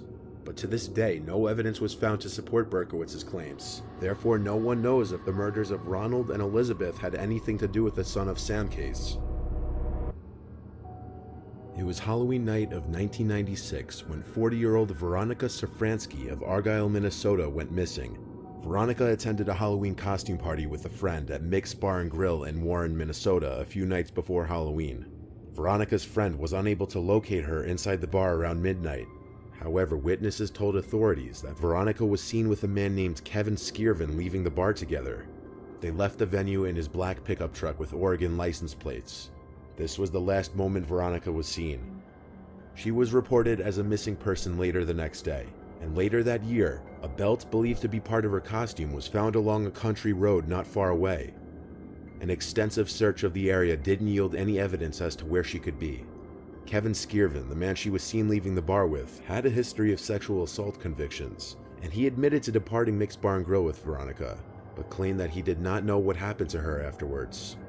He had never been charged in connection with her disappearance. Authorities have said that there are many wooded areas in Marshall County where Veronica's remains could be easily concealed. In fact, at the start of each hunting season, the sheriff asks local hunters to be on the lookout when traversing the wooded lands, as her body has still yet to be located. Her case remains unsolved. On Halloween in 1955, Marilyn DeMond took her 2-year-old son Stephen and 7-month-old daughter Pamela to a bakery in East Meadow, New York. While she was inside the bakery, Marilyn irresponsibly left Stephen and his sister, who was inside a carriage, to wait outside the front. When she left the bakery 10 minutes later, she was mortified to discover that both Stephen and the carriage were gone. Shortly thereafter, the carriage with Pamela still inside was discovered about 1.5 blocks away. However, Stephen was nowhere to be found. He has not been seen since. In many cases where infants are abducted, it's theorized that the perpetrator wanted a child of their own and decided to raise the missing infant under a new name. Over the years, DNA testing has been utilized in an attempt to determine if Stephen DeMond was ever given a new identity. At one point, investigators noticed that Stephen bore a resemblance to the infamous boy in the box, an unidentified child who was found murdered inside a cardboard box in Philadelphia in 1957. However, after DNA testing, all indications were that the boy in the box was not Stephen DeMond.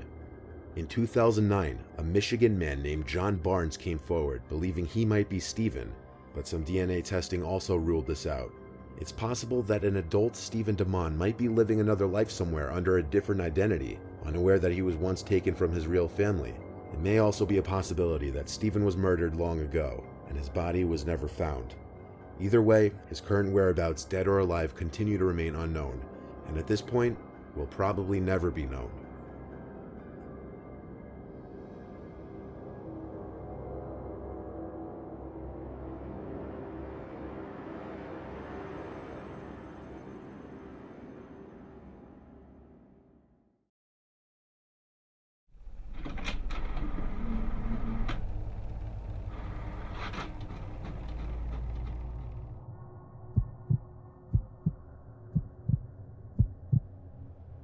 I work at a game development company in Orlando, Florida.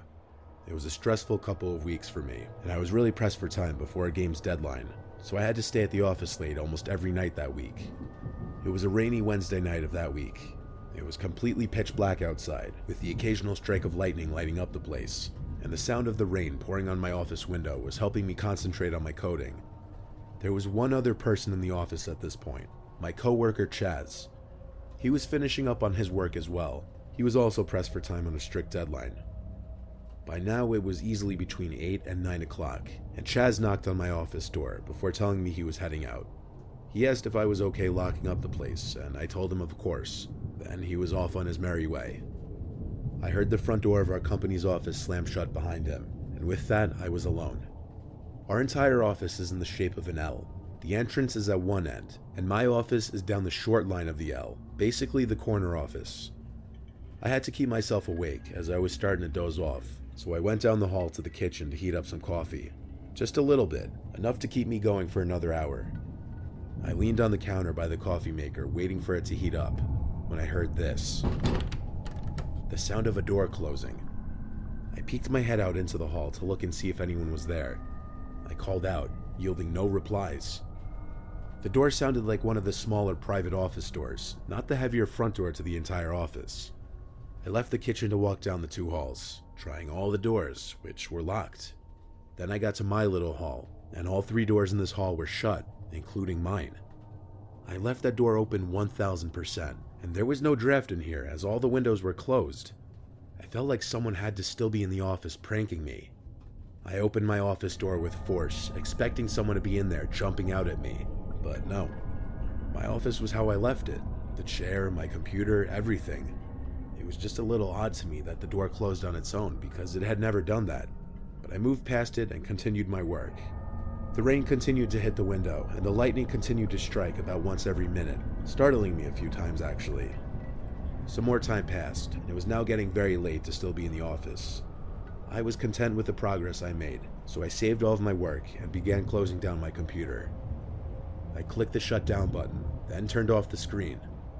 The screen went black, and then I saw it. In the reflection of the computer screen, I saw behind myself a woman standing there. I don't know how I didn't jump or scream, but I felt my heart drop into my stomach.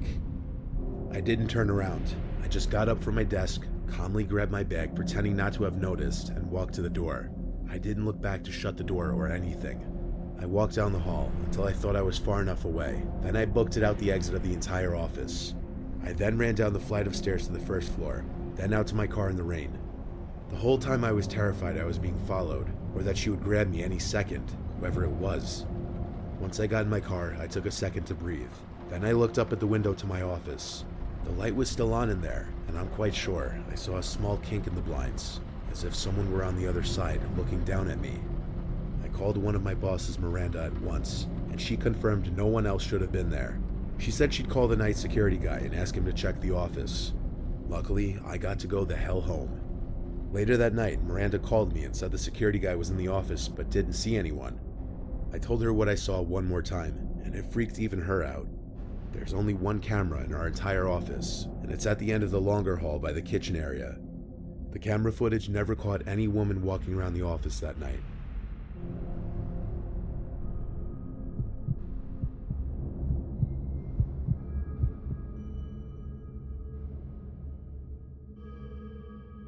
A long time ago, I did security work in an office building in Midtown Manhattan.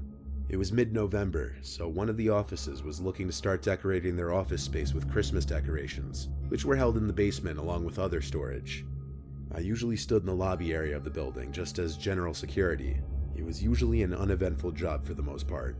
But on this cold November Monday, my view of this job changed entirely. An employee of this dermatology office on one of the upper levels of the building apparently had gone down to the basement and had reported that all the lights were out and that the elevator wasn't running to the basement floor. This sounded like the electrician's job, until I was also told that there were multiple broken-in doors down there, implying a break-in over the weekend. That's when it became my job to go down there and investigate. Since the elevator wasn't going down to that level, I would have to take the stairs down there. I was going down there alone since I was the only security guard on duty that day. I took a flashlight with me down there since the power was out. I'd be lying if I said this wasn't nerve-wracking going down there alone. On this level was just storage, electrical components, and janitorial equipment. It was a small maze of corridors with different rooms, and navigating this in the dark with nothing but a flashlight was making the hairs on my body stand up. There were different doors in the corridors, which would lead to different storage rooms for many of the different businesses that rented office spaces in the building. And the call turned out to be true. Many of these doors were bashed in. Some of them were so badly damaged that they looked like they were destroyed with an axe.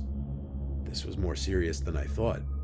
I was just a security guard. I didn't make enough money to go searching for potentially dangerous people in the basement without a gun.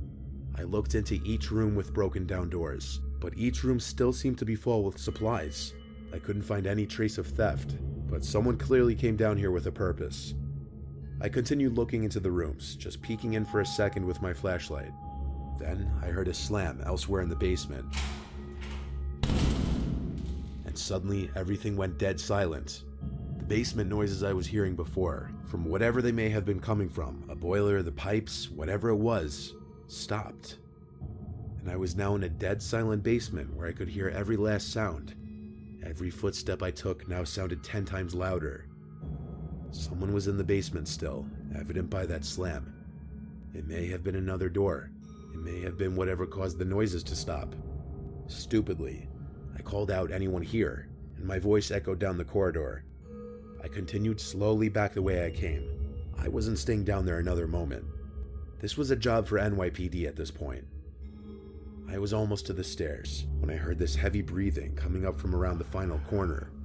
I instantly knew it to be heavy breathing. I was scared shitless.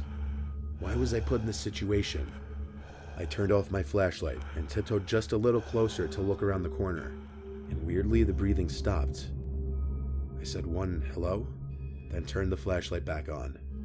Even though the light wasn't aimed exactly in that direction, I still easily saw this extremely tall, hunched over figure facing the wall with some kind of long object that could have been a weapon in his hand. I say his because there was no way a person this big and this stature could have been a woman. I also saw their face turn in reaction to the light. It was this pale, abnormally long face. I think they were bald. Another reason I say it was a man, but I didn't look too long. I ran past the figure to the stairs, screaming back at him that the cops are coming, you need to leave now. I ran all the way back up the stairs, through the basement door, then locked it and called 911. A bunch of NYPD cars came, and it was a big thing. At least 4 police officers went down there. I felt pretty useless, I have to say, but removing a dangerous, armed, giant human from the basement with the lights off was not in my job description. I was in the lobby when the officers came back, alone. They didn't have that person I saw with them. They couldn't find him. One of the building's electricians came to fix the electrical issues in the basement. It had something to do with the circuit box in the basement being tampered with. With the lights back on, police still couldn't find anyone down there. There are multiple stairways back upstairs from the basement, which he may have left through. Everyone believed what I saw, though. Those doors didn't smash themselves open. I took sick days the next few days, and every night for a week, I'd lay awake, constantly checking around my room in the dark, scared I'd see some giant figure standing in one of the corners.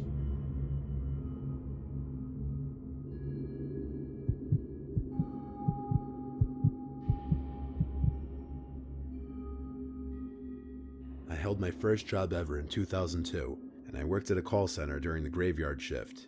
The office was in Makati, and it was a new site. The office layout was kind of in an elongated donut shape, with the donut hole being the elevator lobby / main doors, and the actual office space composed of 2 long hallways and 2 shorter ones. It was also a new site, so only half the office was finished, and the other half was still under renovation.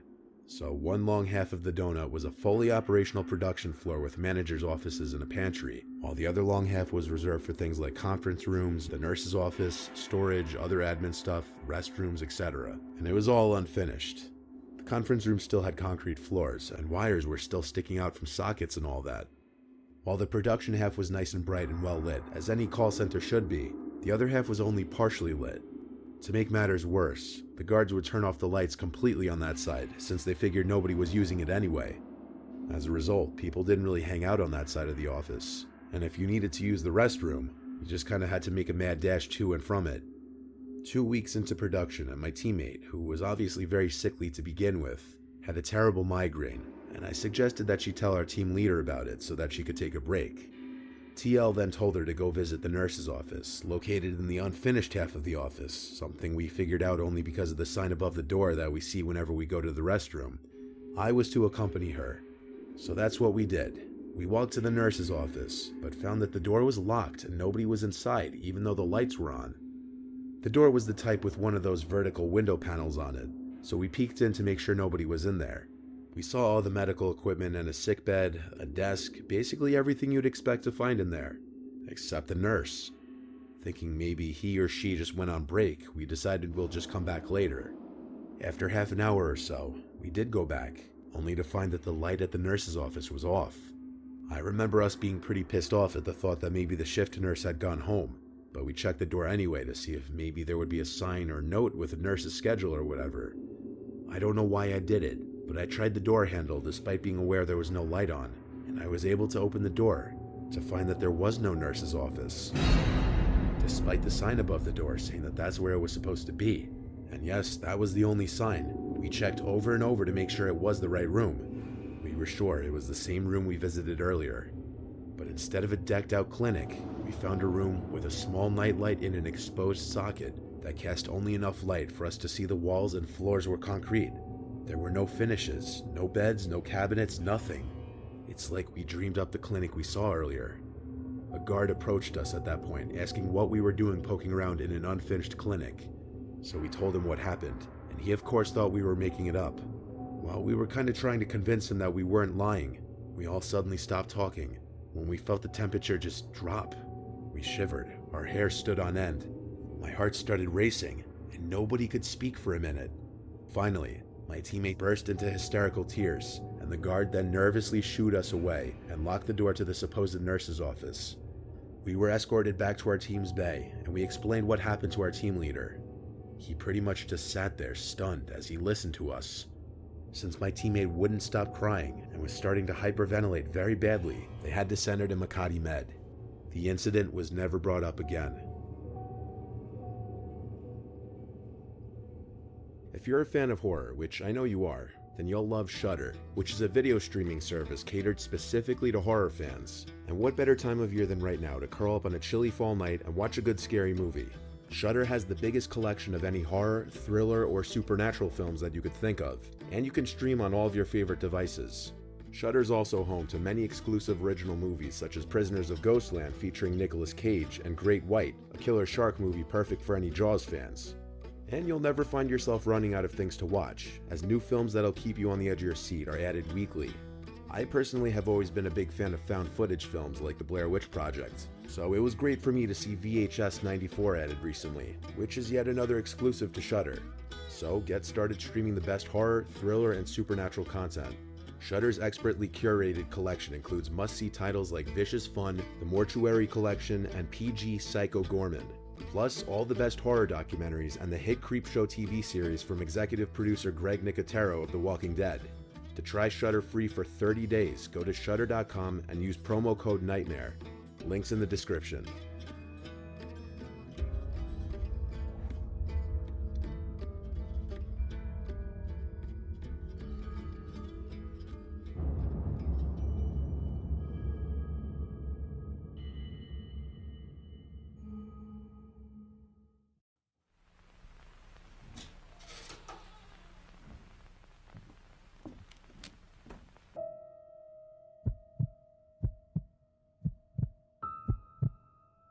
When I was a kid, I had an irrational fear of our basement.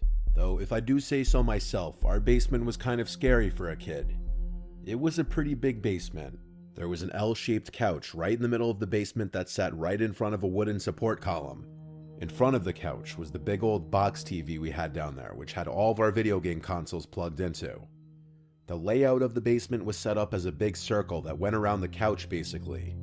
There was a booth and table in one corner, an old bar in the other corner, which had the door to the laundry room behind it, and then in the other corner, closest to the stairs, was the doorway to my dad's little workout room. My dad rented out the upstairs of the house to an old lady named Ruth, so we only had access to the first floor and the basement. My dad would usually hang out in the living room on the first floor, hence why our video games were all downstairs on the crappy TV, because our dad didn't really hang out down there. I'm the youngest sibling. I have 2 older brothers. I was anywhere from 6 to 8 years old when this happened. My older brothers weren't home, so they must have been having playdates with other kids. It was just my mom and I home at the time. My dad was likely at work. Usually I'd be playing video games with my brothers in the basement, so I wouldn't be scared. But since I was alone, I remember being kinda creeped out as I walked down the stairs.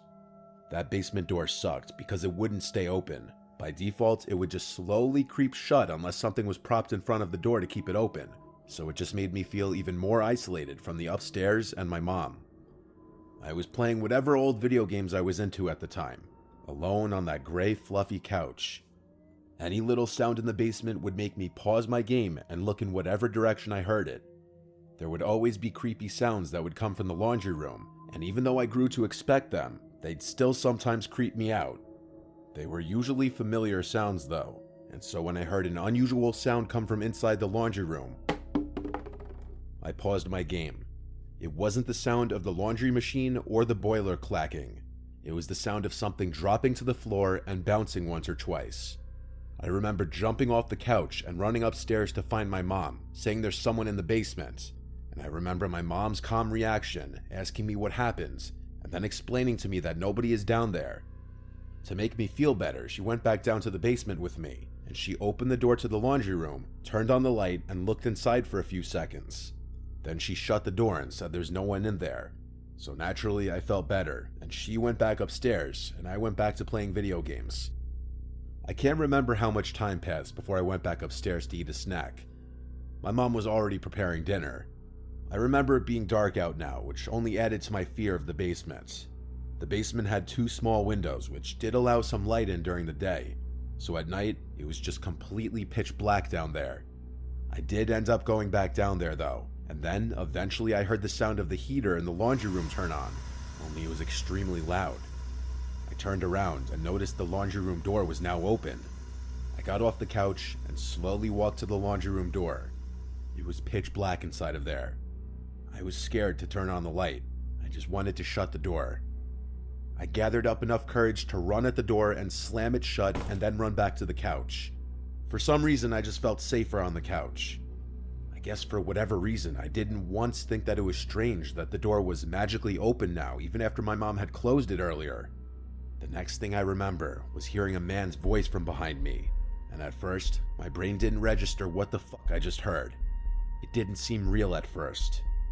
I turned around and saw some sickly looking man sitting in the booth in the corner of the basement, with his arm on the table and his head resting on his fist.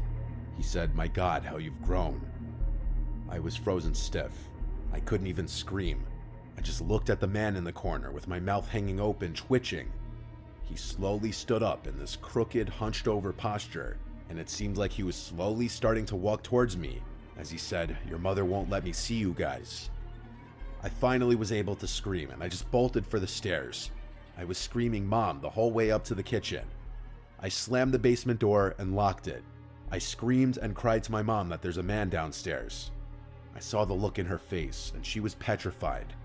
She called 911, and I strangely don't remember what happened in the moments before the police showed up. I just remember a bunch of police officers getting there and going down to the basement. I was with my mom and a police officer in a safe room while they found him. And the man they found was my uncle. My estranged uncle, my mom's brother, who was basically excommunicated from our family for being a child rapist. Our parents never wanted him anywhere near us, nor did my mom want any contact with him.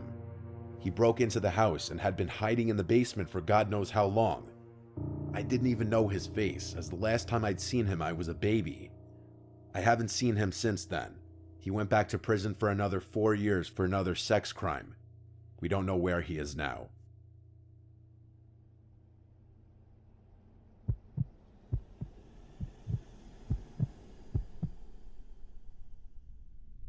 It was approaching Halloween. We were in the middle of October. My cousin Andy's birthday is October 15th, so for his 12th birthday, we all went over to our Uncle John and Aunt Melissa's house as they were throwing him a family birthday party. We have a pretty big family, and so our family gatherings can often get hectic. It was still warm outside, so the party was mostly in the backyard. Their house is pretty big, and we always used to love playing hide-and-seek type games because of it. Andy and I are the same age. My older brother Chase is 2 years older than me. He would play with us too. Our other cousins were a little older, but they'd still play with us too. We'd just make teams and take turns as hiders and seekers and give each other time limits to find the opposing hiding team. If you were found, you'd have a chance to run outside to the backyard to be safe if you managed to not get tagged. We could use the whole house minus our aunt's and uncle's bedroom, and I'm not exaggerating when I say there were hundreds of places to hide. In the basement, there's a separate room that's considered Aunt Melissa's fashion room, as we call it. She's a fashion designer, and inside of it she has a bunch of mannequins with different pieces of clothing she's designed. Some are full-body mannequins, others are just torsos without heads and regular stands underneath them. She also has some studio lights, some official camera equipment, and a green screen drop. We had been playing the game for a little while already. Chase and I were hiding now. We both chose to hide in the basement. Chase hid somewhere in the main section of the basement while I hid in the fashion room. I actually grabbed 2 blankets from the ottoman in the basement and brought them into the fashion room, one for me to hide under, and the other one I was going to throw over one of the mannequins as a decoy. With the blanket thrown over it, it genuinely looked like it could be a person hiding underneath. I thought it would be a funny little gotcha moment whenever someone yanked the sheet off of it. So I got into my hiding position under a desk in the corner of the room, and I hid under the blanket. Now it was a waiting game. That was honestly a big chunk of the game if your hiding spot was good. After quite a long time, I heard commotion outside in the main room of the basement as Chase and one of my cousins were laughing and yelling, presumably as Chase was being chased around the basement. I heard them then stomping up the stairs. By the sound of it, Chase was trying to make it to the yard without being tagged. But after that, I waited in silence for over 10 minutes easily. I was getting uncomfortable in this position and quite honestly bored. Finally, Chase came downstairs into the room and called my name, and then he said the food was being served outside. So the game was over. I was starving. I hurriedly rushed upstairs into the backyard where all the catered food was now out and being served. At some point after eating and having a conversation with Aunt Melissa, I remembered that I totally left those 2 blankets in her fashion room. Most importantly, that I left one over her mannequin, which she would not be happy about. So after going to the bathroom, I went back down to the basement and to the fashion room, where I turned on the light and saw that the blanket was no longer on that mannequin, but rather the blanket was covering something else. It appeared to be another mannequin, though this one seemed to be propped in a seated position, which I wasn't aware of any mannequins that were in a seated position. The closer I got, I started to realize that it was moving, and I heard breathing. On top of that, there was this funky smell that wasn't there before. It was a person under there. But who? I laughed and said, "Who is that?" They didn't answer. I felt this feeling of uneasiness growing in my stomach. I looked down to see if I could see the shoes they were wearing, but what I saw was the bare feet of a black person. Nobody at this party was black. I turned and headed for the door. I rushed back outside and said to my uncle to call the police. There's someone in the basement. Others overheard me and panic quickly ensued. My uncle and a few others rushed down to the basement. I followed behind. When we got to Aunt Melissa's fashion room, the blanket was now on the floor, and whoever was underneath it was gone. I swore up and down someone was just underneath it, explaining the bare feet and the smell. A bunch of family members searched the whole house, and ultimately my uncle called the police, taking my claims very seriously. When the police showed up, it was kind of a whole scene and everyone at the party was concerned. Neighbors even came out to see if everything was okay. Every possible hiding place was checked, and no one was in the house. I didn't make it up though. It was genuine what I saw, and I just wish he did turn up so that everyone would have seen I was right. Even if mostly everyone did believe me, I still just wanted them to see what I saw for themselves. During parties, they'd leave the doors unlocked since families circulating in and out for hours, so it's no shocker that someone off the street could have just walked right in. Maybe a homeless person, which would account for the smell. The whole thing still just felt so crazy, and it's a haunting memory for sure.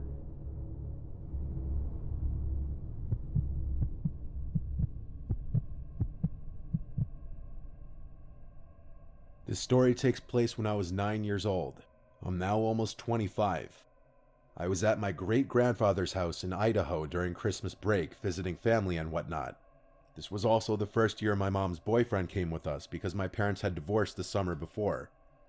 My grandpa used to live in a small Indian reservation town which has about 1,000 people. My grandpa's house was a small 2-story house that had a lot of field and forest. It was a beautiful house and property, and I miss it dearly.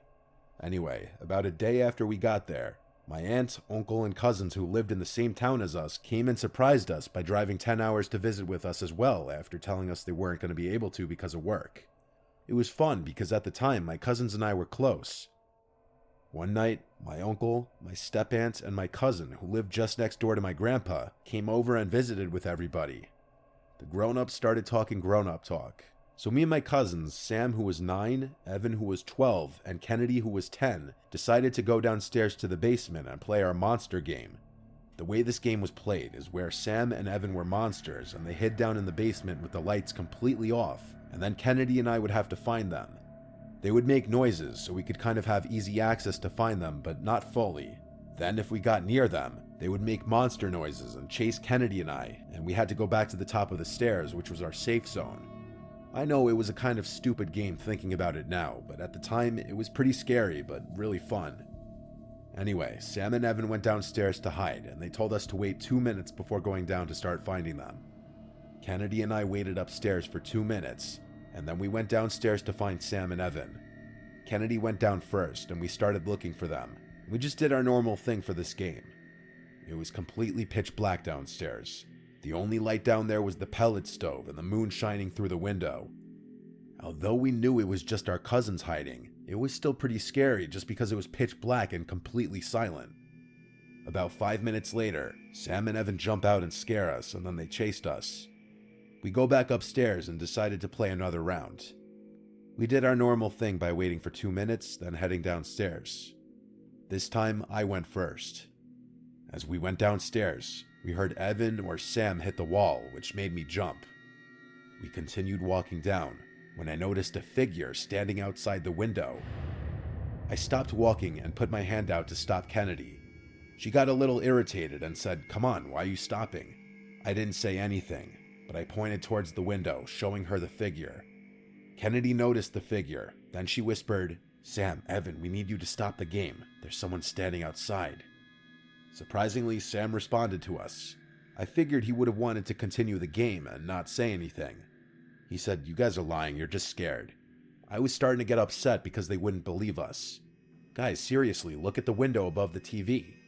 Then we saw Sam and Evan emerge from underneath the ping pong table my grandpa had for us, and they looked up. Evan just laughed a little and called us pussies, saying it's probably Uncle Stan just outside smoking. I knew it wasn't my Uncle Stan because he always smoked outside on the front porch, right by the front door. I then told Evan that. Sam then said very annoyed that it's probably Grandpa just checking out the house because you know him. He's always checking to see if the house has any problems. If you guys are worried about it, then go upstairs and check. I then go upstairs to check, but I pretend that I'm just looking for something.